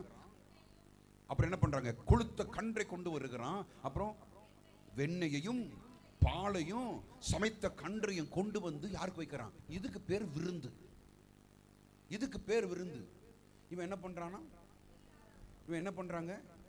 ஏங்க, மாம்சத்துல வாழுகிறவனுக்கு தேவனுக்கு கொடுப்ப என்ன இருக்கும்? ஒண்ணு இருக்காது. புளிப்பில்லா அப்பங்களை சுட்டு விருந்து. நீங்களே சொல்லுங்க. ஒரு மாவை ரெடி பண்ணி அதை அப்படியே சாயந்தரம் மாவாட்டி, அரிசி உளுந்தெல்லாம் போட்டு மாவாட்டி உடனே மாட்டின உடனே உட்கார்ந்து தோசை சுட்டிங்கன்னா, இட்லி சுட்டிங்கன்னா அது எப்படிங்க இருக்கும்? புளிக்கலன்னு அது எப்படி இருக்கும்? கல் மாதிரி இருக்குமாமா? அப்புறம் எப்படி இருக்கும்? அது வாயில வைக்க முடியாது. விருந்துன்னா முதல்ல என்ன பண்ணணுங்க, நல்லா நினைச்சுன்னு அது கொஞ்சம் அது புளிச்சு வந்தால் தான் வாயிலே வைக்க முடியும். அப்ப என்ன கொடுத்தானா, இவனுக்கு என்னதான் கொடுத்தானா, கொஞ்சம் கூட டேஸ்டே இல்லாத ஒரு ஆகாரத்தை கொடுத்தான். இன்னைக்கு அநேகருடைய ஆவிக்குரிய வாழ்க்கையில் எப்படி ஆண்டவருக்கு கொஞ்சம் கூட டேஸ்டே இல்லாத ஆகாரத்தை கொடுக்கும். நம்முடைய ஜீவியம் கொஞ்சம் கூட அவருக்கு விருப்பமே இல்லை. ஆனா அவன் என்ன பண்ணாங்க, 3 படி மாவு எடுக்கிறான், கன்றை எடுக்கிறான், அப்படிதானா, பாலையும் வெண்ணையும் கொண்டு வருகிறான். எத்தனை கிராண்டா பண்றான் பாருங்க. ஒரு அலையில சொல்லக்கூடாதா? நான் எப்படி கேட்கிறேன், உங்க வீட்டில் குடும்ப ஜெபம் இருக்குதா? குடும்ப ஜெபம் இருக்கா உங்க வீட்டில்? எத்தனை வீட்டில் காலையிலையும் சாயந்தரம் குடும்ப ஜெபம் நடக்குதுன்னு சொல்றது மட்டும் ஒரு அலையிலே சொல்லுங்க. சபையில் பாதி கை உயரலையே. நான் ஒரு என்ன சொன்னது புரியலையோ? உங்க வீட்டில் கணவன் மனைவி பிள்ளைகளாய் அமர்ந்து ஜெபிக்கிற பழக்கம், காலையிலையும் மாலையிலும் குடும்ப ஜெபம் பண்ணுகிறோம் அப்படின்னு சொல்றவங்க கரங்களை வைத்து ஒரு அலையிலே சொல்லுங்க. நடக்கல. குடும்ப ஜெபம் இல்லை. ஸ்தோத்திரம். நான் இதை எப்படி ஒப்பிடுகிறேன்னா, விருந்துங்கிறது ஐக்கியம் அர்த்தம். ஆமென் சொல்லுங்க. விருந்துங்கிறது எங்க பொதுவாகவே என்ன செய்வோம் தெரியுமா? வாங்க, இப்ப அன்பின் விருந்துன்னு சொல்றோம்ல, எதுங்க? ஐக்கியம். இப்ப முடிந்தவன நல்ல ஒரு ஆகாரம் இருக்கு, என்னங்க நமக்கு ஒரு ஃபெலோஷிப். ஐக்கியத்தின் நேரம் தான், ஃபெலோஷிப் நேரம் தான் விருந்து கொடுக்கிற நேரம். யாரெல்லாம் பங்கெடுக்கிறாங்க? ஆபிரகாம் பங்கெடுக்கிறான், அவனுடைய மனைவி பங்கெடுக்கிறான், வேலைக்காரன் பங்கெடுக்கிறான், எல்லாரும் அதில் இன்வால்வ் ஆகுறாங்க. எல்லாரும் பிரயாசப்படுகிறாங்க, அதுல எல்லாரும் இணைந்து அந்த விருந்தை உண்டு பண்ணுகிறாங்க. இங்க நான் யோசித்தேன், எங்கடா இவன் மனைவி, லோத்தின் மனைவி அங்க வரவே இல்லையே, லோத்தின் பிள்ளைகள் அங்க வரலையே. அவன் அப்பன் சுட்டு என்ன செஞ்சானா? விருந்து பண்ணான். இன்னைக்கு நிறைய குடும்பத்தில் எப்படிதான் இருக்கு தெரியுமா? சகோதரி மட்டும் உட்கார்ந்து ஒரு தோத்திரவன் பிள்ளைகளை வச்சுட்டு ஒரு தோத்திரம் பண்ணிட்டு ஆமீன் படுத்து தூங்கிடுவாங்க. அப்படியே ஒரு வேளை இவர் வந்துட்டாலும், வீட்டுக்கு வந்துட்டாலும், ஹலோ அப்படின்னு எடுத்துட்டு போயிருவார் வெளியே. நீ ஜாமுனு ஜாமுனு ஜாமுனு ஹலோ, இவர் பேச போயிருவார். நீங்க பேசுறத முக்கியம், தூர வச்சுட்டு குடும்ப ஜெபத்தில் உட்காரணும். இன்னைக்கு தீர்மானம் எடுக்கணும், ஆண்டவரே குடும்பமாய் உட்கார்ந்து நாங்கள் வீட்டில் ஆராதிப்போம், குடும்பமாய் தேவசனத்தில் அமருவோம், காலையிலும் மாலையிலும் அமருவோம். என்னுடைய தாத்தா MS ஜோசப் எங்க வீட்டில் காலையில 4:45 லைட் போட்டுருவாங்க. நாங்களாம் சின்ன குழந்தைகளா இருப்போம், சின்ன பிள்ளைங்க. 4:45 லைட் போட்டுருவோம். 4:45 லைட்டு போட்டா எப்படி இருக்கும் பிரதர்? இருக்கும் கோபமா வரும். யார் மேல? எங்க தாத்தா பாட்டி மேல. அவங்க 2 பேரும் வயசு காலத்துல தூக்கம் வராத ஆட்கள். 4:45 போட்டுட்டு வந்து உட்காந்துருவோம். நமக்கு அப்பதான் பொத்திக்கிட்டு தூங்கணும் போல இருக்கும். வந்து உட்காந்து லைட்டை போட்டுட்டு சரியா 5 மணிக்கு எங்க வீட்டுல பாட்டு ஆராதனை நடக்கும். 5 மணிக்கு எங்க வீட்டுல குடும்ப ஜெபம் நடக்கும். கம்பல்சரியா எல்லாரும் வந்து உட்காரணும். எல்லாம் தேவ சமூகத்துல குடும்பமா உட்காரணும். மத்தியானம் குடும்ப ஜெபம் இருக்கும். மத்தியானம் எங்க மாமாவெல்லாம் ஸ்கூலுக்கு போயிட்டு வந்த பின்பு சாப்பிட்டு 1:15 குடும்ப ஜெபத்தை முடிச்சிட்டு தான் அடுத்த 2 மணிக்கு கிளாஸ் போவாங்க. மத்தியானம் இருக்கும், இரவு குடும்ப ஜெபம் இருக்கும், 3 நேரம் எங்க வீட்டில் குடும்ப ஜெபம் இருக்கும். எங்க தாத்தா வீட்டில் அப்படிப்பட்ட குடும்பத்தில் உருவாக்கப்பட்ட எங்க அம்மா எங்க குடும்பத்தில் வந்து எங்க அப்பாவும் அம்மாவும் 2 பேரும் காலையில் 5:30 மணிக்கு எங்க வீட்டு குடும்ப ஜெபம் நடக்கும். எங்க வீட்டில் எத்தனை மணி நடக்குங்க? 5:30. கம்பல்சரியா வரணும். எனக்கு எங்க இருந்து தான் தூக்கம் வருமோ தெரியாதுங்க. இப்ப வரவே மாட்டேங்குது. இப்ப அந்த தூக்கத்தில் சேர்ந்து என் மனைவி தூங்குறா. சில நேரம் மனைவி பார்க்கும் எனக்கு பொறாமையா இருக்கும். கொரட்டை விட்டு தூங்கிட்டு இருப்பான், நான் முழிச்சுக்கிட்டு கொட்டை கொட்டை முழிச்சுட்டு உட்காந்துருப்பேன். ஆனால் அந்த நாட்கள் நல்ல தூக்கம் வரும். இந்த சென்னையில் இருக்கிற ஜெயபாலுடைய மனைவி, பாஸ்டர் ஜெயபாலுடைய மனைவி லில்லி, அவ என்ன பண்ணுவான், வேகமாக தூங்கிட்டு இருக்கும்போது வேகமாக ஒரு நிறைய செம்பு நிறைய தண்ணி எடுத்து என் மூஞ்சில ஊத்துறதுக்கு ரெடியா இருப்பா. காலையில் யார் பிந்துறாங்களோ தண்ணியை ஊத்திடுவாங்க. குடும்ப ஜெபத்தில் கண்டிப்பா இருக்கணும். அல்லேலூயா. இன்னைக்கெல்லாம் நாங்க ஊழியத்தில் நிக்கிறோம்னா அப்படி என் தகப்பனும் தாயை நீ உருவாக்குறது நிமித்தமாக தான். நல்ல கரங்களை ஊத்தி அல்லேலூயா சொல்லுங்க. எங்க தாத்தாக்கு 7 பிள்ளைங்க, 7 பிள்ளைங்கள் ஊழியத்தில் இருக்கிறாங்கன்னா அப்படி வளர்த்ததுனால தான். நல்ல சத்தம் ஒரு அலையில சொல்லக்கூடாதா? ஊழியத்தில் நாங்கள் இன்னைக்கு நிற்கிறோன்னா காரணம் ஒன்றும் இல்லைங்க, அப்படி ஜெபம். எங்க அப்பா பாஸ்டர் மைக்கேல் சாமி இறந்த அன்னைக்கு கூட 3 மணிலிருந்து 6 மணி வரை ஜெபித்து தான் 8 மணிக்கு அவர் மரித்தார். காலைல 3 மணிக்கு ஜெபிப்பாங்க, தேவ சமுத்திரம் போய் அமருவாங்க, சர்ச்சில் மேலே போய் உட்காந்துருவாங்க. 3 மணிலிருந்து 6 மணி வரை தேவ சமுத்திரம் உட்கார்ந்து கரெக்டா வந்து 5:30 மணிக்கு வந்து குடும்ப ஜெபத்தை ஆரம்பிச்சிருவாங்க. நல்ல ஒரு அலையில சொல்லக்கூடாதா? இன்னைக்கு இதெல்லாம் நம்ம விட்டுட்டோம். இப்படிப்பட்ட பழக்கங்கள் வேணுங்க. பாருங்க லோத்துடைய வாழ்க்கையில் பாருங்க, ஆபிரகாம் வாழ்க்கையில் எல்லாரும் இணைகிறாங்க, இணைந்து தேவனை மகிமைப்படுத்துறாங்க, மகிழ பண்ணுகிறாங்க, ஆராதிக்கிறாங்க. ஆனா லோத்தின் வீட்டில் யாரும் இல்லைங்க, ஆராதிக்க ஒருவரும் இல்லையே, தேவனை வழிபட யாரும் இல்லையே. அவன் மட்டும் தனியா உட்கார்ந்து அப்பம் சுட்டு கொடுக்க விருந்து பண்ணுகிறானாம். ஸ்தோத்திரம். இந்த நாட்களில் கோர்க்கணும், இந்த நாட்களில் குடும்பம் உட்காரணும், சின்ன பிள்ளைங்கன்னு விடாதீங்க. இன்னைக்கு எனக்கு ஒரு ஊழியக்காரர் சொன்னார், சமயத்தில் என்னோடு கூட ஊழியம் செய்கிற ஒரு நபர் என்கிட்ட சொன்னார், பாஸ்டர் காலையில் 5 மணிக்கு சிறு பிள்ளைகள் தான், என் பிள்ளைங்களாம் சின்ன சின்ன பிள்ளைங்க, எல்லாம் எல்கேஜி யூகேஜி படிக்கிற பிள்ளைங்க தான். 5 மணிக்கு எல்லாரும் எழுப்பி சபைக்கு நான் போயிடும் பாஸ்டர், சபையில் உட்கார்ந்து தான் எங்கள் குடும்ப ஜெபம் நடக்கும். ஒரு அலையில சொல்லுங்க, யார் வருவதுக்கு விசுவாசிகள் இல்லை, ஆனால் 5 மணிக்கு நாங்கள் குடும்பமாக 5 பேருங்க உட்காந்துருப்போம். ஒரு அலையில சொல்லக்கூடாதா? நல்ல சத்தம் ஒரு அலையில சொல்லக்கூடாது. இன்னைக்கு அவர் சபையில் 500க்கும் அதிகமான விசுவாசிகள் இருக்கிறாங்க. நல்ல சத்தம் ஒரு அலையில சொல்லுங்க. ஸ்தோத்திரம். இப்போ 2 ஏக்கர் இடம் வாங்குறதுக்கு 1 கோடி ரூபாய் ரெடி பண்ணிட்டு இருக்காரு, அடுத்த மாசம் முடிக்க போறாரு. நல்ல சத்தம் ஒரு அலையில சொல்லிருங்க. நம்ம நல்ல நம்ம மெயின் ரோட்ல, மெட்ராஸ்லேருந்து திருநெல்வேலி வருது இல்லையா, இந்த மெயின் ரோட்ல வாங்குறாரு, 1 கோடி ரூபாய் கொடுத்து வாங்குறாரு. அவர் சொன்னாரு, கர்த்தர் எங்களை நிலைநிற்க பண்ணின காரியம், குடும்பமாக தேவ சமூகத்தில் அமர்ந்திருப்போம். நல்ல சத்தம் ஒரு அலையில சொல்லக்கூடாதா? நீங்க தேவ சமூகத்தில் அமர்ந்தீங்கன்னா, குடும்பமாய் அமர்ந்தீங்கன்னா, உங்களுக்கு ஆசீர்வாதத்தின் மேல் ஆசீர்வாதம் வந்து கொண்டே இருக்கும். நல்ல ஒரு அலையில சொல்லிருங்க. நல்ல சத்தம் ஒரு அலையில சொல்லிருங்க. நல்ல சத்தம் ஒரு அலையில சொல்லிருங்க. ஆபிரகாம் ஏங்க ஆசீர்வதிக்கப்பட்டான், ஏன் அவன் பெருகினான் தெரியுமா? ஸ்தோத்திரம், அவன் தேவனுக்காய் குடும்பமாய் நிற்கிறவன். நல்ல ஒரு அலையில சொல்லுங்க. நான் நினைக்கிறேன் அவனுக்கு இருந்த வேலைக்காரர்கள் எல்லாரும் தேவனை ஆராதிக்கிறவர்களா இருந்திருப்பாங்க. அல்லேலூயா. அவன் மனைவி, கணவன், மனைவி, வீட்டில் வேலை செய்கிற நபர்கள் எல்லாரும், மேய்ப்பர்கள் எல்லாரும் தேவனை ஆராதிக்கிறவர்களா இருந்திருக்க வேண்டும். ஒருவர் விட மாட்டான். ஆனா லோத்து யாரையும் கண்டுக்கிற மாட்டான். அவன் தண்ணியிலே தான் மட்டும் பாதிக்கப்படுவான். அவன் தனியா உட்கார்ந்த மனைவியை கண்டுக்கிற மாட்டான். பிள்ளைகளுக்கு சுவிசேஷம் கிடையாது, வார்த்தைகள் கிடையாது, ஒன்றும் கிடையாது. அவன் தனியா உட்கார்ந்து என்ன பண்ணாங்க? விருந்து பண்ணினான். நான் வார்த்தையை சுருக்குகிறேன். பாஸ்டர் 9 முடிக்கணும்னு சொல்லி இருக்கிறாங்க.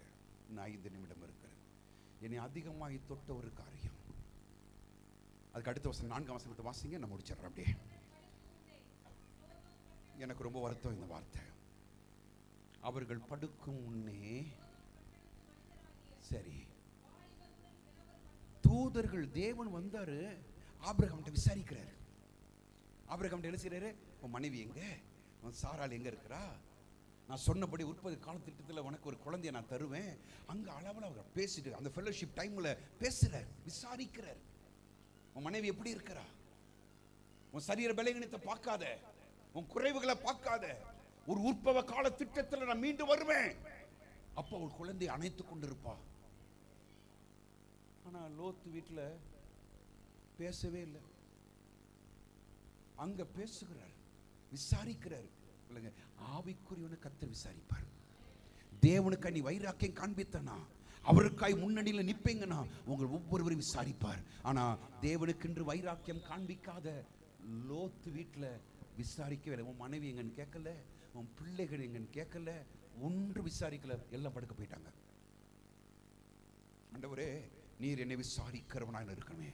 அவர் உங்களை விசாரிக்கிறவரானபடியால், அவர் என்னை விசாரிக்கலன்னா யாருங்க என்னை விசாரிக்க முடியும்? ஓ ஸ்தோத்திரம், அவர் என்னை விசாரிக்கணும்.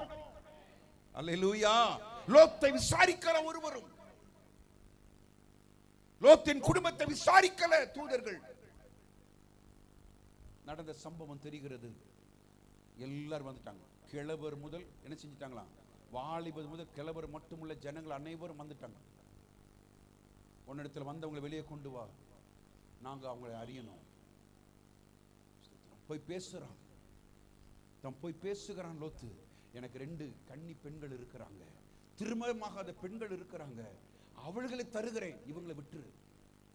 பரதேசியா எங்கள்கிட்ட வந்த நீயா நியாயம் பேசுவது என்று அவனை தள்ளி கதவை உடைப்பதற்காக முன்னேறுகிறாங்க. தூதர்கள் இவனை பிடிச்சு உள்ள இழுத்துறாங்க. தெரிந்த சம்பவம். இப்ப சொல்றாங்க, இந்த பட்டணத்தில் உனக்கு யார் இருக்கா? இந்த பட்டணத்தில் உனக்கு யார் இருக்கா? நாங்க இந்த பட்டணத்தை அழிக்க வந்தோம், நாங்க இந்த பட்டணத்தை நியாயம் தீர்க்க வந்தோம். உனக்குரியவர்கள் யாராவது இருப்பாங்கன்னா உடனே அழைத்து கொண்டு ஓடு இந்த இடத்தை விட்டு.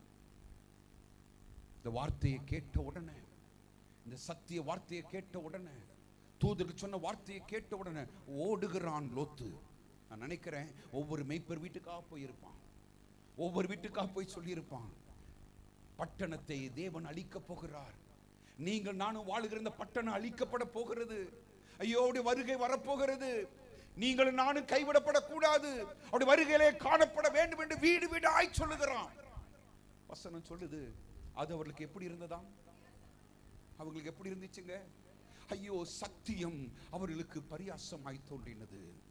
இன்னைக்கு சத்தியம் ஜனங்களுக்கு எப்படி தோன்றுகிறதுங்க? பரியாசமாய் தோன்றுகிறது. தன் பிள்ளைகளை திருமணம் பிடிக்க போகிற மருமக்கள்கிட்ட போய் பேசுறான், ஐயோ கர்த்தர் பட்டணத்தை அழிக்க போகிறார், உடனே வா. நான் சொன்னது உண்மையா பொய்யா? நீங்கள் நானும் சத்தியத்தை சொல்றமே, உண்மையா பொய்யான காரியமா? கர்த்தருடைய வருகை வரப்போகுதுன்னு சொல்றமே, அது உண்மையாய் பொய்யா? சத்தியத்தை சொல்றோம், ஆனா ஜனங்களுக்கு அது பரியாசமாய் தோன்றுகிறது. சத்தியத்தை கேட்பதற்கு, ஏற்றுக்கொள்வதற்கு ஜனங்களுக்கு மனதில்லை. யோசித்து பாருங்க, உங்க பிள்ளைகளுக்கு நீங்க சத்தியத்தை சொல்றீங்க, அது உங்களுக்கு பரியாசமாய் தோன்றுகிறது. சர்ச்சுக்கு வாடா, பைபிள் வாசிக்கணும், ஜெபிக்கணும், நீங்க சொல்றீங்க, நீ போமா முன்னாடி ஆராதனைக்கு. அவன் விளையாட போயிடுறான். அவன் சொல்றான், நான் சர்ச்சுக்கு வர மாட்டேன், நான் வீட்டில் உட்காந்துருக்கேன், நான் டிவி பார்க்க போறேன், நான் சினிமா பார்க்க போறேன். அது அவனுக்கு தேவனுடைய ஆராதனை, தேவ சமூகம் வருவது அவனுக்கு பரியாசமாய் தோன்றுகிறது. நீ உள்ள உடைக்கப்படுகிறாய். ஐயோ, என் பிள்ளை ரட்சிக்கப்படல பாஸ்டர், நானும் பேசுறேன், ஜோம் பண்றேன், வான் சொல்றேன், ஆனா அது அவனுக்கு பரியாசமாய் தோன்றுகிறது. கவனிங்க, நான் ஜோம் பண்ணேன், இந்த பகுதியை நான் யோசித்தேன். அவனுடைய வார்த்தையில் என்ன இல்லைங்க? வல்லமை இல்லை. பின்வாங்கி போன பின்மாற்றக்காரனுடைய வார்த்தையில வல்லமை இருக்காதுங்க. பின்வாங்கி போன ஊழியக்காரனுடைய வார்த்தையில வல்லமை இருக்காதுங்க. அவனுடைய வார்த்தையில வல்லமை இல்லை. கெஞ்சுகிறான், கூத்தாடுகிறான். அநேக காலங்கள் அவன் பின்வாங்கினவனாய் இருந்ததுனாலே, தேவனோடு தொடர்பு இல்லாமல் மாம்சத்தில் வாழ்ந்ததுனால சத்தியத்தை சொல்றான், சத்தியத்தில் வல்லமை இல்லை. சத்தியத்தை அறிவில் சத்தியம் உங்களை என்ன செய்யணும்? ஸ்தோத்திரம். நான் பிரசங்கம் பண்ணுகிறேன்னா அந்த வார்த்தை உங்களை உடைக்கணும், உங்களை கதற பண்ணணும், தேவன் பக்கமாய் திரும்ப பண்ணணும். என் வார்த்தையில வல்லமை இல்லை, நான் அன்னூறு லோத்துனா.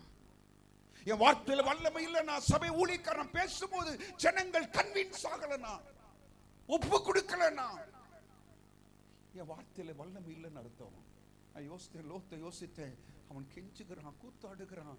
அழிவு அவனுக்கு தெரியும், அவனுக்கு தெரியும் அழிய போகுது. தூதர்கள் சொன்னது உண்மை, சத்தியம். ஆனா அவங்களுக்கு எப்படி இருந்ததுங்க? நினைக்கிறேன், கண்ணீரோடு வருகிறான், கண்ணீரோடு வீட்டுக்கு வர்றான். தூதர்கள் கேட்கறாங்க, ஒருத்தர் வரலையா? ஒருத்தர் வரமாட்டேன்ட்டாங்க. உன் மனைவியும் பிள்ளைகளை கூட்டிட்டு ஓடு. ஸ்தோத்திரம். கவனிக்கணும் தேவனுடைய பிள்ளைங்களை, அழிவு வருவது நிச்சயம். ஆபத்து கிட்டி இருக்கிறது. கர்த்தருடைய வருகை மகா சமீபமா இருக்கிறது. இந்த நாட்களில் நீ நானும் ஆயத்தமாகணும். ஜெபம் பண்ணுங்க. ஒருவேளை இன்னைக்கு பின்மாற்றத்தில் இருந்தாலும் தேவ சமூகத்தில் ஓடி வந்துருங்க. ஆபிரகாமுடைய வார்த்தையில எத்தனை வல்லமை தெரியுமா? ஸ்தோத்திரம். கர்த்தரை விடல, போராடுகிறான். 50 நீதிமான்கள் இருந்து அழிப்பீரோ ஆண்டவரே, 45 இருந்து அழிப்பீரோ, 40 இருந்தா. அவருக்கு தெரியும் இவன் லோத்துக்காய் போராடுகிறான், இவன் லோத்துக்காய் நிற்கிறான் தெரியும். இவன் ஜெபத்தை கேட்டு லோத்தை விடுவித்த தெய்வம் அவன் வார்த்தையில் வல்லமை இருந்ததுனால ஒருத்தருக்கு விடுதலை கிடைத்தது. ஒருத்தர் ரட்சிக்கப்பட்டான். அழிவிலிருந்து லோத்து தப்பிக்கப்பட்ட காரணம் அவன் மேல் வைத்த தேவனுடைய இரக்கம். இரண்டாவது, ஆபிரகாமுடைய வார்த்தையில் இருந்த வல்லமை. ஒரு அல்லேலூயா சொல்லுங்க. ஊழியக்காரர்கள் நீங்களும் நான் இந்த நாட்களில் தேவ சமூகத்திலிருந்து கதறுவோம்னு சொன்னான். அல்லேலூயா. அழிந்து போகிற இந்த பகுதிக்காய் தேவ சமூகத்தில் நிற்போம்னு சொன்னான். அநேக லோத்துக்கள் தப்புவிக்கப்படுவாங்க, அநேக லோத்துக்கள் ரட்சிக்கப்படுவாங்க, அநேக மாம்சத்தில் விழுந்து கிடக்கிற ஜனங்கள் ரட்சிக்கப்படுவாங்க, பின்வாங்கி போன ஜனங்கள் ரட்சிக்கப்படுவாங்க, பாவத்தில் விழுந்து கிடக்கிற ஜனங்கள் ரட்சிக்கப்படுவாங்க. நீங்க சபையானம் அப்படி மாறணும், சபையாயினம் அப்படி மாறணும். ஆண்டவரே என் வார்த்தையில வல்லமையை தாங்கப்பா, ஆண்டவரே என் வார்த்தையில் வல்லமையை தாங்க. நான் சொல்லும் போது ஜனங்கள் மனம் திரும்பத்தக்கதாய், சுவிசேஷத்தை அறிவிக்கும் போது ஜனங்கள் கிறிஸ்துவை ஏற்றுக்கொள்ளத்தக்கதாய் இந்த நாட்கள்ல எங்களுடைய வார்த்தையில உம்முடைய வல்லமையை வைங்க, உம்முடைய வார்த்தையில உம்முடைய அபிஷேகத்தை வைங்க. நாங்கள் ஒரு கூட்டமாய் ஆயத்தப்பட எங்களுக்கு கிருபை தாங்கன்னு சொல்லி தேவ சமூகத்தில் முழங்கால் படியிடலாமா? அப்படியே தேவ சமூகத்தில் ஒப்பு கொடுக்கலாம். ஓ அல்லேலூயா. ஆண்டவரே ஸ்தோத்திரம். லோத்தை போல கண்ணீரோடு என் வாழ்க்கை முடியக்கூடாதுப்பா. வார்த்தையில வல்லமை இல்லாதவனாய் ஸ்தோத்திர, சத்தியத்தை சொல்லும் சத்தியத்தை ஏற்றுக்கொள்ள முடியாத ஜனங்களோடு கூட அவன் போராடுகிறான். ஜெபிக்க முடியுமா? என் ஊழியம் எப்படி போய் கொண்டிருக்கிறது?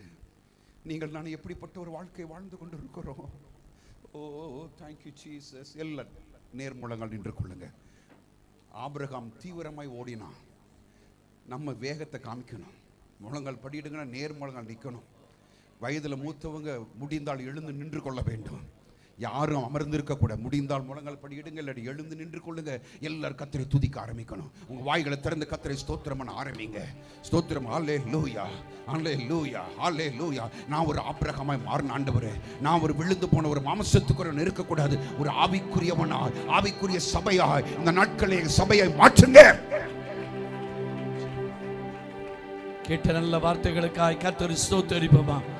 ஆபிரகாமை போல கர்த்தர் நம்மை மாற்றும்படியாய், ஓ ஆண்டுடைய காரியத்தில் தீவிரமாய் ஓடுகிறவர்களாய் கர்த்தர் மாற்றும்படியாய், லோத்தை போல அல்ல ஆபிரகாமை போல ஆண்டவருக்கென்று எழும்பி ஓடத்தக்கதாக கர்த்தர் நம்மை மாற்றும்படி எல்லார் வாயில திறந்து எல்லார் பின்னால இருக்கலாம்.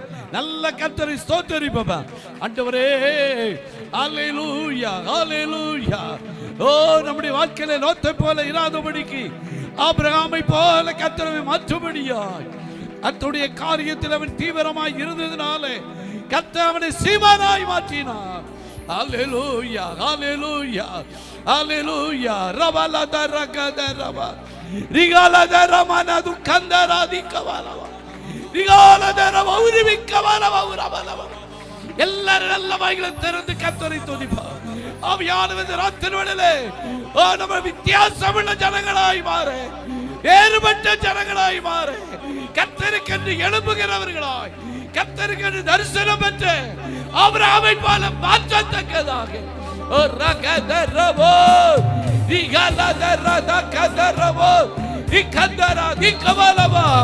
எல்லாரும் வாய்களை திறந்து நல்ல கர்த்தரை துதிங்க. ஆண்டவரே தரிசனமுடையவர்களாய் எங்களை மாற்றும், பாரமுடையவர்களாய் மாற்றும், ஜெபிக்கிறவர்களாய் மாற்றும், உபாசிக்கிறவர்களாய் மாற்றும், ஆத்துமாக்களை ஆதாயப்படுத்துகிறவர்களாய் மாற்றும். மற்ற ஜனங்களை குறித்து திறப்புல நின்று ஆபிரகாம் நின்றது போல திறப்புல நிற்கிறவர்களாய் எங்களை மாற்றும். ஷபரபலவரவலவோ ரிகலதரமனதுகந்தரா ரிகலதிகவலவரவலவா. நல்ல பிரதர், நல்ல வாய்களை திறந்து நல்ல ஜெபிங்க. ஆவியானவர் நமத்திலே இடைப்பட்டு கொண்டிருக்கிறபடினால, ஆவியானவர் நம்மோடு பேசினபடினால இந்த ராத்திரி வேளையிலே இங்கிருந்து பார்க்கும்போது ஒரு வித்தியாசம் நமக்குள்ளே உண்டாகட்டும். ஆவிக்குரியவர்களுக்கும் மாம்சத்துக்குரியவர்களுக்கும் ஒரு வித்தியாசம் உண்டாகட்டும். நீங்கள் ஆவிக்குரியவர்கள் தானா? ஆவிக்குரியவர்கள் தானா அல்லது மாம்சத்துக்குரியவர்களாய் இருக்கிறோமா? ஓ ஷபாபா வரதரா ரிகாலதரமனா துக்கந்தரா திக்கவாலவரோ. இயேசுவே உம்மை துதிக்கிறோம். நமத்திலே இருக்கிறதானே ஓ ஜீசஸ். ராஜோலிபுரத்தில் ஊழியம் செய்கிற பாஸ்டர் ஜான்சன் அவர்கள் முன்னால வந்து ஜெபிக்கும்படி அன்போடு கேட்டு எல்லாரும் ஜெபத்தோடு நாம் காணப்படுவோம். ஹல்லேலூயா.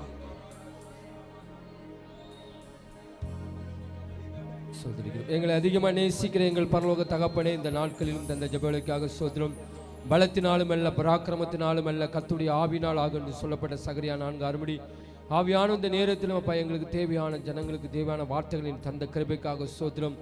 சங்கீதம் 1 சொல்லப்பட்டது போல துன்மார்க்கருக்கும் நீதிமானுக்கும் நீ வைத்திருக்க வித்தியாசத்தை இந்த நாட்களில் நீ லோத்து மூலமாக ஆபிரகாம் மூலமாக அங்கே வெளிப்படுத்தி தந்த கிருபைக்காக ஸ்தோத்திரம் தகப்பனே. இந்த நாட்கள் நாங்கள் ஒவ்வொருவரும் எந்த நிலைமையில் இருக்கிறோம் என்பதை இந்த நாட்களில் நீங்கள் வெளிப்படுத்தின கிருபைக்காக ஸ்தோத்திரம். தேவதாசனை மறைத்து நீர் பேசின கிருபைக்காக ஸ்தோத்திரம். மனுஷன் அப்பத்தினாலும் மாத்திரமல்ல தேவனுடைய வாயிலிருந்து புறப்படுகிற ஒவ்வொரு வார்த்தையும் பிழைப்பான்னு சொல்லுவோம். இந்த வார்த்தைகள் நல்ல நிலத்தில் விதைக்கப்பட்ட விதைகளாக காணப்பட உதவி செய்யுங்களப்பா. 100க்கு 100 பலன் கொடுக்க கர்த்தர் உதவி செய்யுங்கள். வல்லமுள்ள இயேசு கிறிஸ்து நாமத்தினால் கேட்கிறோம் நல்ல பிதாவே, ஆமென். கடைசியாக நம்ம மத்தியிலே ராஜபாளையத்திலிருந்து வந்திருக்கிற பாஸ்டர் எபனேசர் அவர்கள் ஜெபித்து அவர்கள் ஆசீர்வாத ஜெபத்தை நாம் ஜெபிப்போம். மகா பரிசுத்தமும் இரக்கமும் நிறைந்த எங்கள் பரலோக பிதாவே, சகலவித ஆசீர்வாதத்தின் ஊற்றாம் இயேசுவின் நாமத்திலே விசேஷித்த விதமாய் இந்த சத்திய வசன இந்த பெருவிழா அந்த கூட்டங்களை சிறப்பாய் நடத்தி கொடுத்தபடி கிருபைக்காய் துதிக்கிறோம். அருமையான விருத்தாசனப்பகுதி ஊழியம் செய்கிற கர்த்தருடைய தாசரை எங்கள் மத்தியிலே கர்த்தர் அனுப்பி தந்து விலையிற பெற்றபடி வார்த்தைகளை கேட்கும்படி கொடுத்த கிருபைக்காய் ஸ்தோத்திரம். இன்றைக்கு பேசப்பட்ட கர்த்தருடைய வார்த்தைகள் ஆண்டவரே மக்களுடைய உள்ளங்களிலே 100க்கு 100 பலம் கொடுக்க கர்த்தர் உதவி செய்யுங்க. அந்த வசனங்கள் ஒன்றும் தரையிலே விழுந்து போகாதபடி நீர் விரும்புகிற காரியத்தை நிறைவேற்றும்படி நாங்கள் ஜெபிக்கிறோம். ஆபிரகாமுக்கும் லோத்துக்குள்ள வித்தியாசத்தை நாங்கள் தெரிந்து கொண்டோம். ஆபிரகாமை போல விசுவாச வீரர்களாக தேவனுடைய பிள்ளைகளாக ஆண்டவரே மாம்சத்தின் கிரியைகளை அழித்து போட்டு தேவனுக்காக ஜீவிக்கிற மக்களாக இன்றைக்கு எல்லாரும் தீர்மானத்தோடு கடந்து செல்ல கர்த்தர் அனுக்கிரகம் செய்ய வேண்டும் என்று ஜெபிக்கிறோம். இந்த வார்த்தைகளை கொண்டு வந்து தாசனுக்காக ஜெபிக்கிறோம். அவருடைய ஊழியங்களுக்காக ஜெபிக்கிறோம். அவருடைய குடும்பத்துக்காக ஜெபிக்கிறோம். வந்திருக்கிற ஒவ்வொரு தெய்வதாசர்கள் தேவனுடைய பிள்ளைகள் இந்த ஊழியத்தை செய்கிற அருமையான கர்த்தருடைய தாசனுடைய குடும்பம் எல்லாருக்கும் நாங்கள் ஜெபிக்கிறோம். இந்த நாட்கள் இந்த 3 கூட்டங்களிலும் தேவனுடைய வார்த்தைகளை நிறைவாய் பெற்றுக்கொண்ட கர்த்தருடைய பிள்ளைகள் அதை கேட்பது மாத்திரமல்ல அதுபடி செய்து கர்த்தாவே ஆவிக்குரிய ஆசீர்வாதங்களை சுதந்தரித்துக் கொள்ள இந்த உலகத்தில் உமக்கென்று சாட்சியாய் விளங்க கர்த்தர் கிருபை செய்வீராக. இந்த 3 கூட்டங்களையும் சிறப்பாக நடத்தி கொடுத்த உன்னதமான கர்த்தருக்கு மகிமை செலுத்தி இயேசுவின் மூலம் ஜெபம் கேளும் ஜீவனுள்ள நல்ல பிதாவே. சேர்ந்து சொல்லுவோம். என் ஆத்துமாவே கர்த்தரை ஸ்தோத்திரி, என் முழுமையான பரிசுத்த நாமத்தை ஸ்தோத்திரி.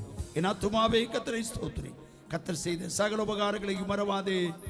நம்முடைய கர்த்தராகிய இயேசு கிறிஸ்துவின் கிருபையும் பிதாவாகிய தேவனுடைய அன்பும் பரிசுத்த ஆவியானவருடைய அன்பின் ஐக்கியமும் சந்தோஷமும் சமாதானமும் ஆசீர்வாதமும் நன்மையும் நம் அனைவரோடும் சகல பரிசுத்தவான்களோடும் இந்த கர்த்தருடைய வார்த்தை கேட்டவர்கள் கர்த்தருடைய வசனத்தை பிரசங்கித்த ஒவ்வொருவரோடும் கூட கர்த்தருடைய வருகை மட்டும் மாறாமல் எப்போதும் இருப்பதாக. இயேசு கிறிஸ்து மாறாதவரே, மாறாதவரே, மாறாதவரே. ஆமாம் இயேசு கிறிஸ்து மாறாதவரே, நித்திய நித்தியமாய். அல்லேலூயா, அல்லேலூயா, அல்லேலூயா, அல்லேலூயா, அல்லேலூயா, அல்லேலூயா. எல்லாரும் சேர்ந்து அல்லேலூயா சொல்லுவோம். ஹல்லேலூயா, ஹல்லேலூயா, ஹல்லேலூயா. Praise God. Amen.